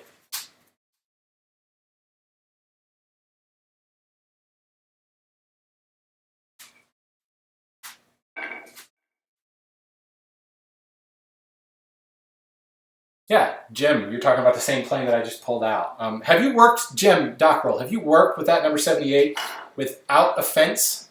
I've used several at the Stepping Stone Museum with the fence, but that one is actually missing the fence, and I suppose I could find the part somewhere, but it is a little difficult to use when you don't have the fence.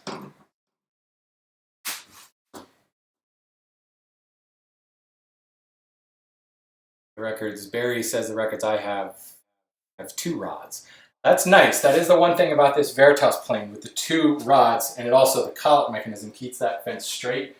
One of the reasons the number 78 generally only has 1 rod is you can keep that fence square easier when you don't have 2 adjustment points.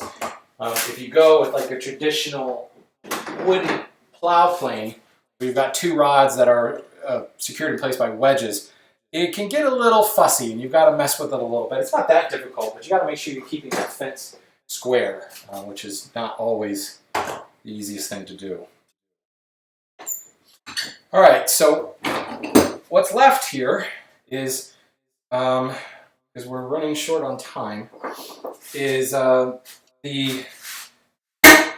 grooves, the stop grooves for the top rail and the kick rail. The shiplap joinery is a rabbet. But the key, I'll just talk about that really briefly because I don't know that I'll have time to cover it. What I'll do later today when I cut the shiplap joinery, I'll probably fire up the camera live on like Facebook or something like that, just show how that goes. But essentially, I'm cutting a rabbet.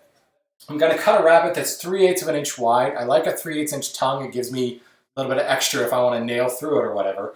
And it's going to be 1/4 of an inch deep. This is a 1/2 inch thick board, so I'm going to go the half the thickness. 1/4 inch deep, 3/8 of an inch wide. Cut exactly the same way as I just did this rabbet, hopefully without dragging my fingers over the blade and cutting them. One thing, blood on tools rusts very quickly, so make sure you got a little hand sanitizer here to wipe that off. But the key with the shiplap is I've got a rabbet on one face and the rabbet on the other board is on the bottom side. So I've got a rabbet on the top and a rabbet on the bottom, and they lap together. In order to get them so that they come up flush, all you need is one gauge setting, but you have to mark that gauge setting from the same face. So I'm going to cut the rabbet. Here, I'll give you a detail shot here. If I cut a rabbet that's 3/4 an inch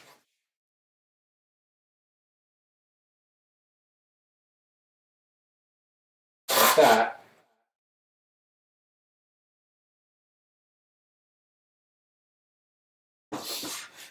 I cut the rabbet on top, right?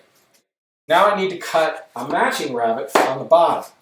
Well, if I come in with a gauge and I've got, say, 1/4 of an inch set, and I run it down this face, and then I come over and I run the gauge on the same face, the outward face, but now, instead of marking the waist on the top, I'm marking the waist on the bottom. So it's the same line.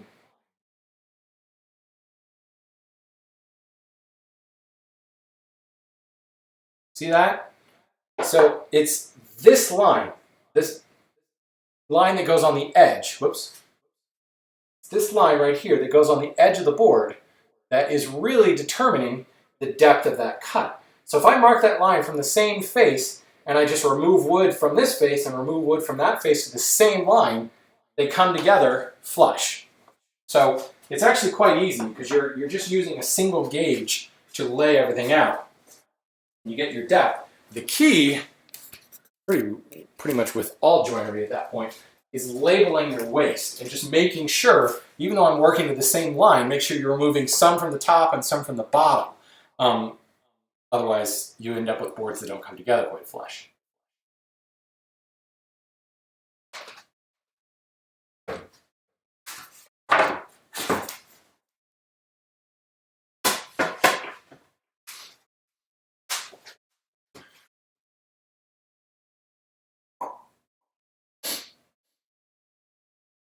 What are you doing, Jim? You talking about table saws? You're talking about table saws. Actually, go ahead. Talk about table saws. Jim Baker wants to know, did I hand thickness the backboards or use a planer? I hand thickness those. I did those yesterday. It's 1/4 of an inch of wood to remove from really soft pine. It was just easier to go ahead and pull out the foreplane. I think I was pulling out maybe 1/16 of an inch thick shavings with my foreplane. Took just a couple of minutes. Yeah. Okay, what do I need to do now? I need to cut a stop groove. So that is going to be, what did we say is the top? Where did I mark? Oh, there's the top. So just inside of this rabbet,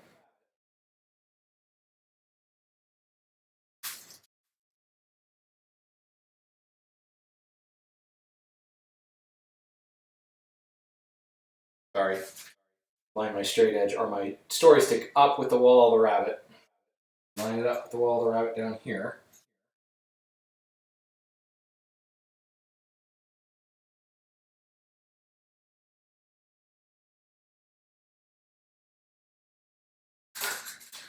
The story stick tells me where to place it, but honestly, you're going to be better off if you grab your actual top board, drop it into place. This is where well, actually, I don't need to clamp it because this edge has already been shot. It's like square.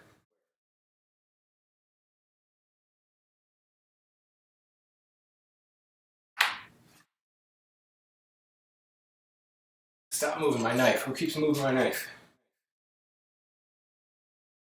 This is going flush with the inside here.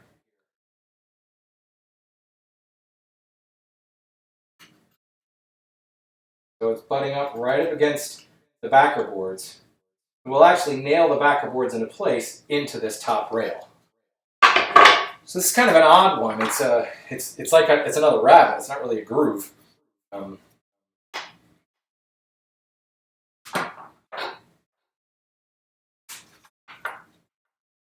deep in this cross grain.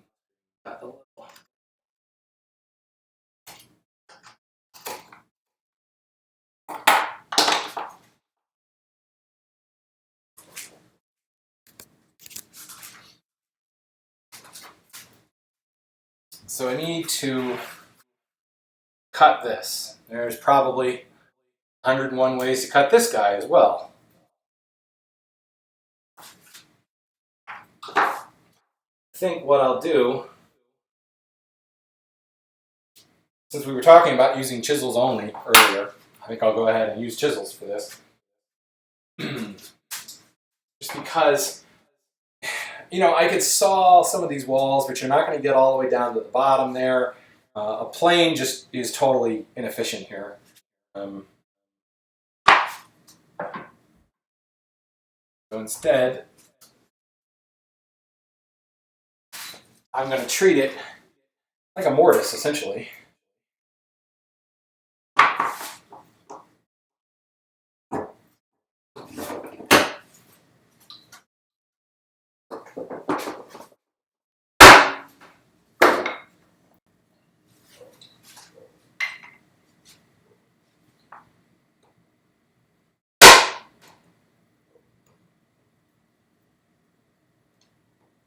Going to work in the direction of the bevel. I'm staying just a little bit away from my lines.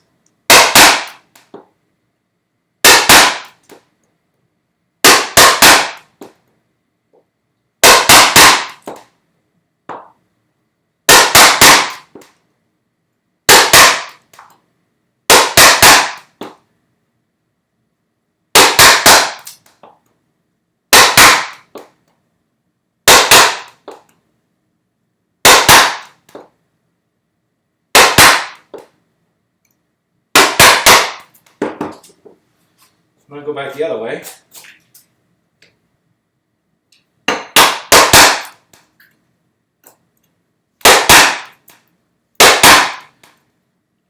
And all we're doing is just letting the wedging action of the chisel do its work. I'm just setting it back in the same lines I cut before, but I've rotated the chisel 180 degrees, so now the wedge is pushing the opposite direction.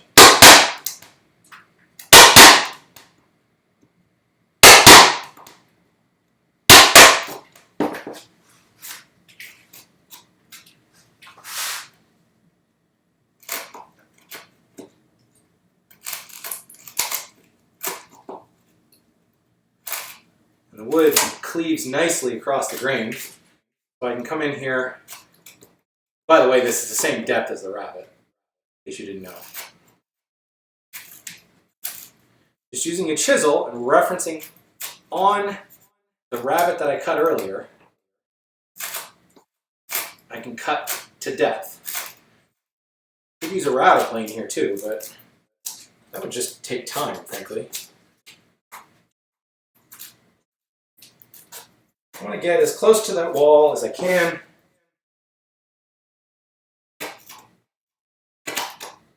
removing as much waste as I can so that when I drop the knife, or drop the chisel rather, into my actual knife line, I should have very little resistance.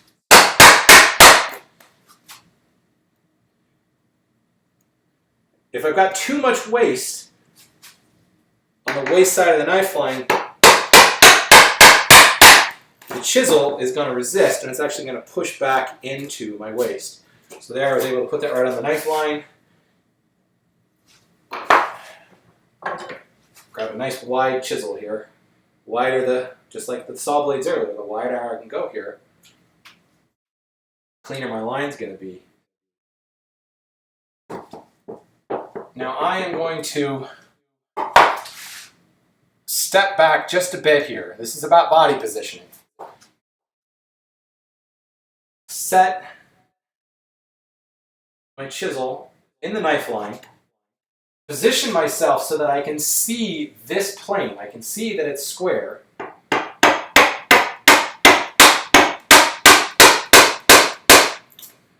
Chisel right down.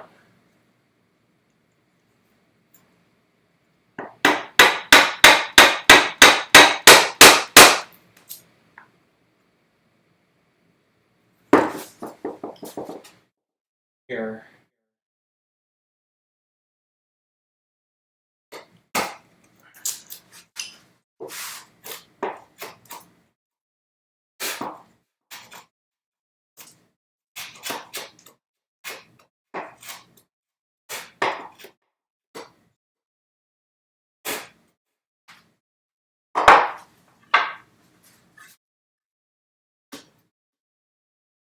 Ta-da! There we go. That sets in, it's flush with the top, and it is flush with the back wall. Very nice.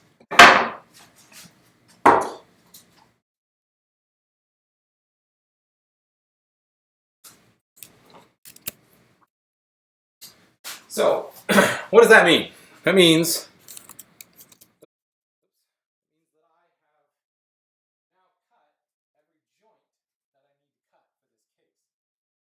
all the dados go together. You need 6 of those. We saw the rabbet on the back that holds the backer boards. That rabbet also is then used to create alternating rabbets to create shiplaps. This, I don't know what to call this. We'll just call it a game, where we let in the top board, is repeated down on the bottom of the case. But now it's actually on the front, and it is set back a 1/4 inch from the edge.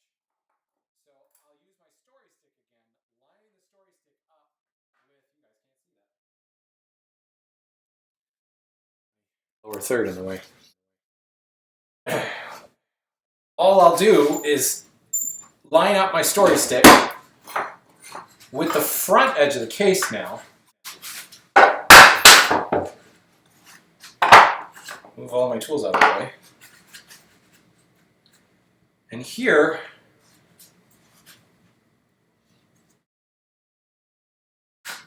actually, I'm not lining it up at the front of the case. Lining it up at the bottom of the dado.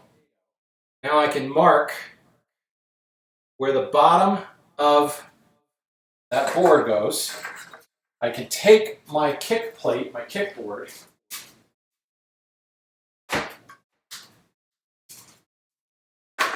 I know that it's a 1/4 inch from the front edge, at least I think it is. What I'll do is take my story stick,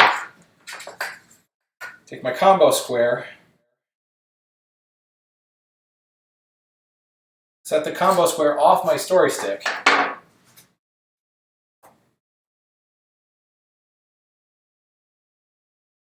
draw on a line,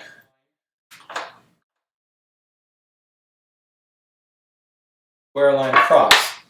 Now I've got the, you guys probably want to see the close-up of this, don't you? I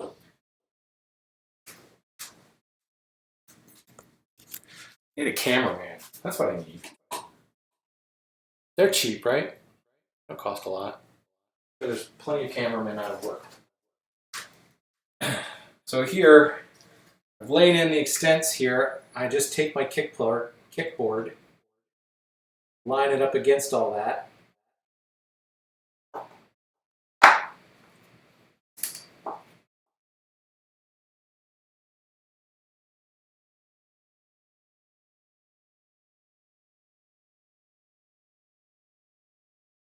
I'll trace around it.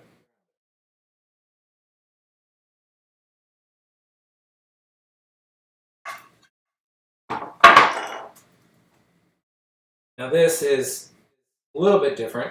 This is actually why I wanted to cut the... Remember I set up to cut the dado, the bottom dado first, but then I realized I needed to change the camera angle around and everything. With this dado already cut, this whole thing becomes a lot easier because I can use the depth of that dado as my depth stop. But it's cut exactly the same way as I'm just chiseling out. The big issue is this spot right here. This is very weak in grain and it's liable to blow out. Now I suppose if it did blow out, it wouldn't be the end of the world because this goes right down to the floor. It sits on the floor. Then you got this little skinny part back here that's a little bit weak and you have to be careful. It'll certainly be strengthened when we slot that kick plate in place. It'll kind of make it more one entity. But you know what? Let's stop talking. Let's just cut it, right? Just go ahead and cut it. That looks to be... You know what? We're going to live dangerously. That 3/4 inch chisel is pretty much exactly the width that I need. So we're going to treat this like a mortise.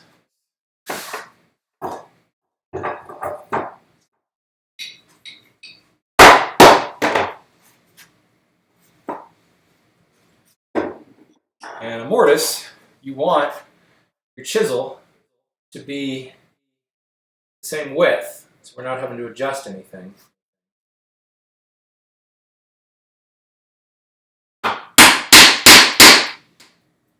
And the good news is there's going to be waste removed here from the dado.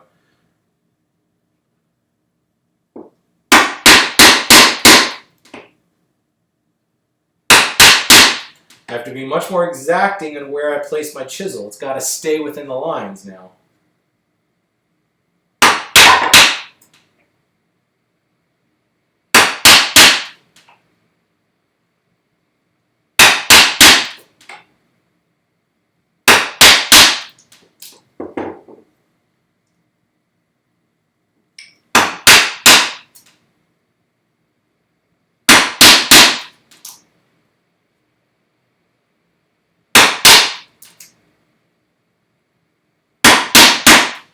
So used to working in hardwood lately. This stuff pops out so cleanly. You can take bigger bites now and speed this whole thing up.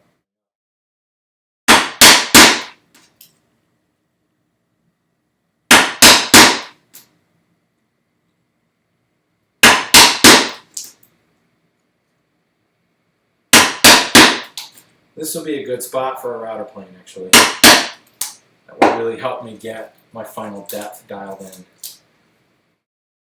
Now I'm going to change the chisel so the bevels work in the other direction.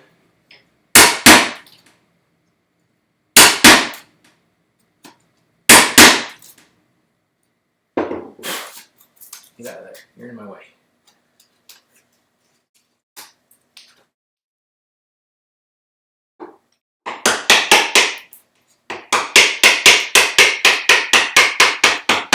Just bevel down there.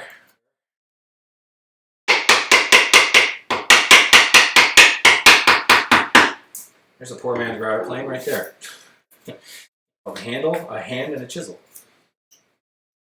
Just work back to my line here, even though this is actually going to butt up against a dado.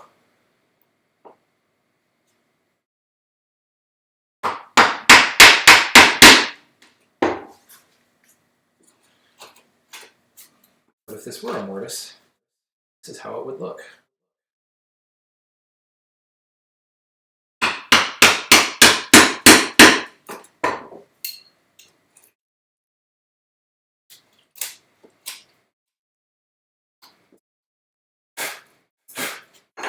Check that fit before we go further here. Ooh, lovely. That's a mighty nice fit. So now I would take this down to depth.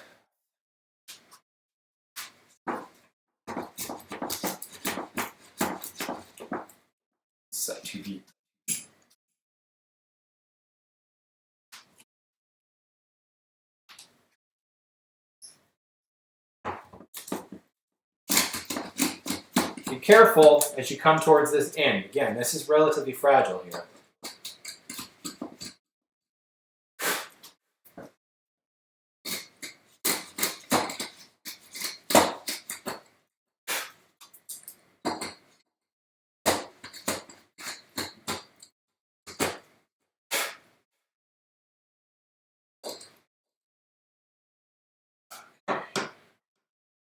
Make sure my marking gauge is still set.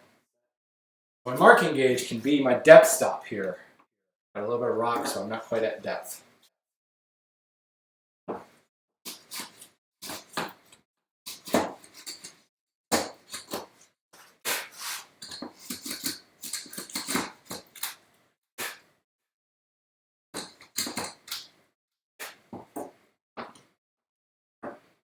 Do another half turn on the router. If I remember correctly, one rotation of this wheel on this router plane, I think, is a 1/16 of an inch. So half rotation is 32nd. This inside wall is just a tiny bit ragged.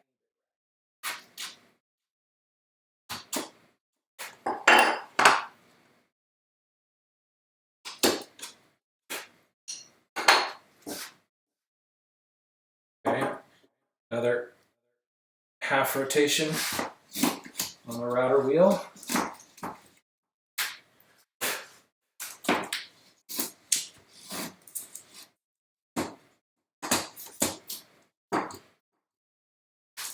Again, the dado already cut. This would be real easy because it's just the chips are just going to exit right into that spot. Okay, now it's to depth.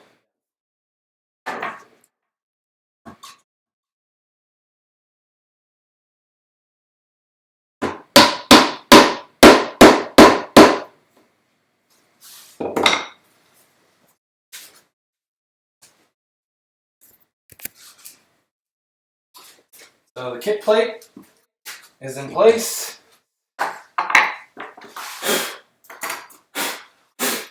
Clear out all the dust here. Middle shelf. Right there.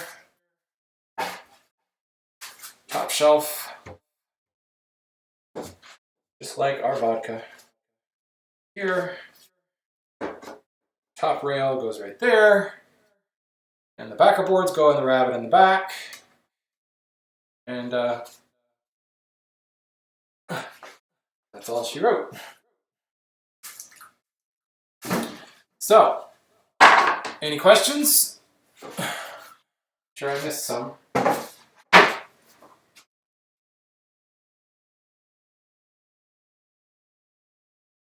Ben says, Chris doesn't call for the long rebate for the back in the book. Doesn't.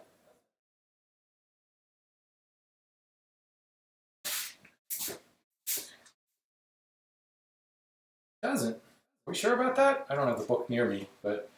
Well, if you don't have a rabbet in the back for the shiplap, what are you, just nailing the rabbet, the backboards? Just set the... I guess you could just set the top rail in, and then you're just nailing them into the shelves themselves. But, I don't know. It seems more efficient to have the rabbet. That way you've got, registration up against the inside of the case. Maybe I'm just making it more complicated. Matthew, the graphics are causing the audio to cut out. Sorry about that. Yeah, I added the new microphone earlier because of the technical difficulties. I did not add it to that particular scene, so thank you for reminding me. I won't throw that graphic up anymore. Hey, thanks for coming by, TJ. See you later. Don says, having ingrain in contact with the floor is not a great design in my opinion. How could it be avoided? Why wouldn't you want ingrain in contact with the floor? Ingrain is the toughest part of the board. I don't understand why you think that is not a great design. Certainly, as you slide furniture along the floor with the ingrain down, it has a tendency to want to splinter that out. That's why I will always put chamfers on the bottom. But to me, that's the strongest part. You're dealing with the compression strength longitudinally, which is the strongest dimension of any board. Now sitting down. If you had the softer edge grain sitting down, I suppose you wouldn't have the splintering issues, but that's what those chamfers are for. So how would you avoid that? If you really wanted to avoid it, it'd be a matter of tacking a strip onto the bottom.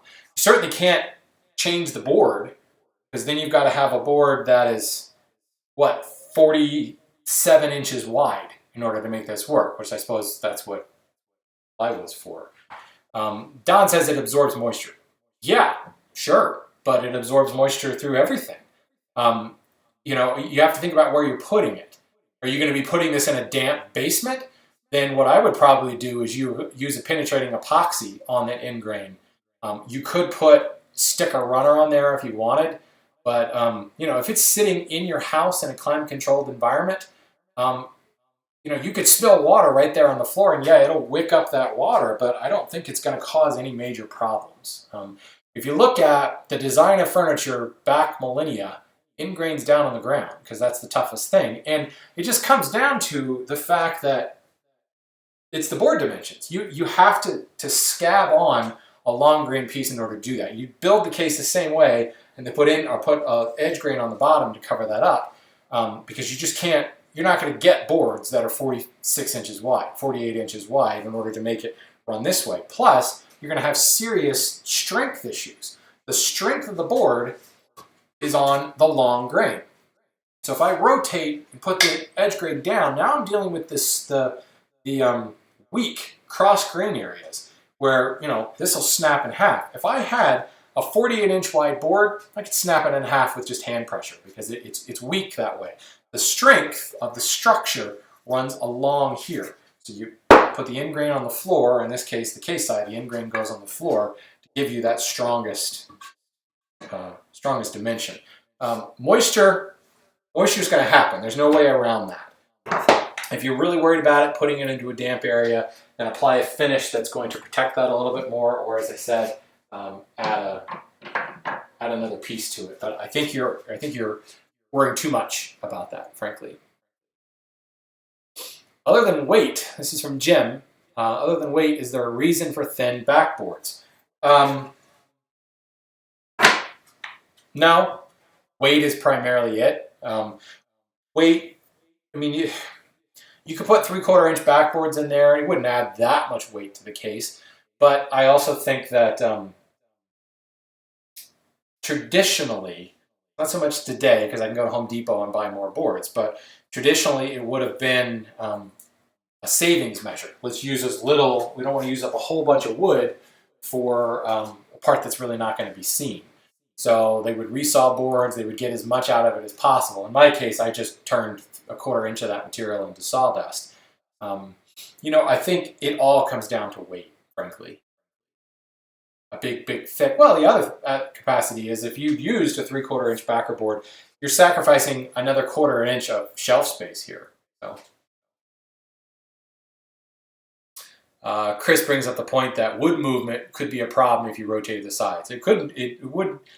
Wood movement. It's not that it could be a problem. Wood movement would be a problem. You rotated the sides beyond the whole weakness factor. Now you've got it expanding, contracting, your shelf height are changing. Now you're bringing, you'd have to rotate. So now the shelves are in this orientation, and the shelves would be in cross grain. It wouldn't all be moving in concert. We talked about that in yesterday's video, where the design of this case is such that all the parts move in the same plane, so you don't have any wood movement issues.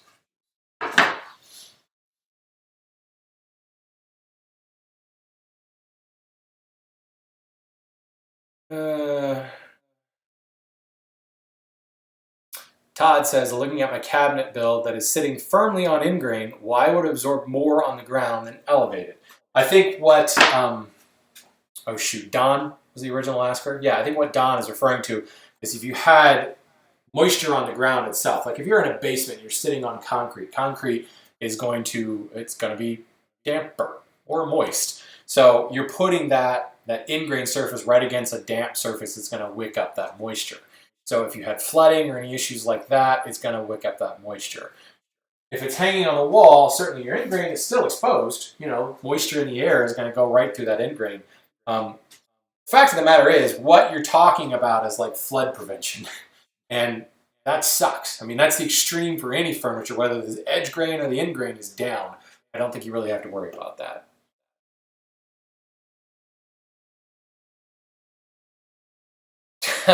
Darth says, if you plant the case, it gets too much groundwater, it will not grow. That's very true. You need to have it even. So, did I miss any other questions here? Any questions about what I do next? I've got to do all of this joinery work. I did all the joinery work except this last dado. I have to repeat all of that on the other side. And as far as making that line up, I will use my story stick and my actual existing case piece. Line all the things up, line the end grain up on both boards, and just transfer my dado lines across so the dados are all right. The fence on the plane, the rabbet plane, is already set to cut the rabbet. So all I got to do is just go over to my next backer board, cut that. The top rail is registered off of that rabbet, so that is done. I've got my gauge set for the kick rail location, so really it should be relatively quick to transfer all the joinery to the other side. And I just need to cut some shiplaps, and tomorrow at noon, when I fire up this stream again, I will be assembling the whole thing. And I was really hoping that I was really hoping that I would have my fancy wrought nails in time. I ordered some of those French wrought nails that Christopher Schwarz was talking about, but they have not arrived. So I am going to use cut nails, but I'll just use the ones that I have from the Tremont Nail Company. So I won't be using the actual fully tapered wrought nails, just the typical cut nail, which is only tapered in one direction. So ideally, we'll have everything assembled tomorrow. Just making sure I haven't missed any other questions before I go, because the minute I kill this stream, all these comments disappear in the infinite wisdom of YouTube. Oh, I think I got the majority of them. Cool.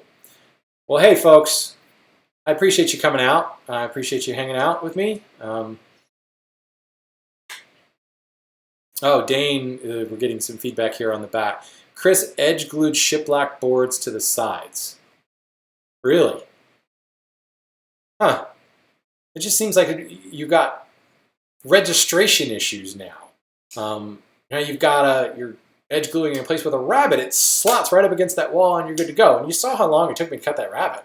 And actually, I think having the rabbet, as I said, it makes the dados easier because the blowout on the back side is fixed by running the rabbet down it. Having the rabbet here made that top gain that much easier because it acted as my depth stop to plane that into place. So I don't know. I think that it makes more sense to plow the rabbet. So I'm going against the Schwarz at this point. So I'm going to get struck down. I disagree with what Chris says in that particular case. All right, folks. Tomorrow, noon, 1 hour later than I started today. I'm going to be picking it up at noon. I'll have all my joinery cut, and we'll start assembling some stuff and applying some milk paint and everything. So cool, cool, cool. Thank you again, everybody, for showing up. And I think I will stop this stream now. Bye-bye.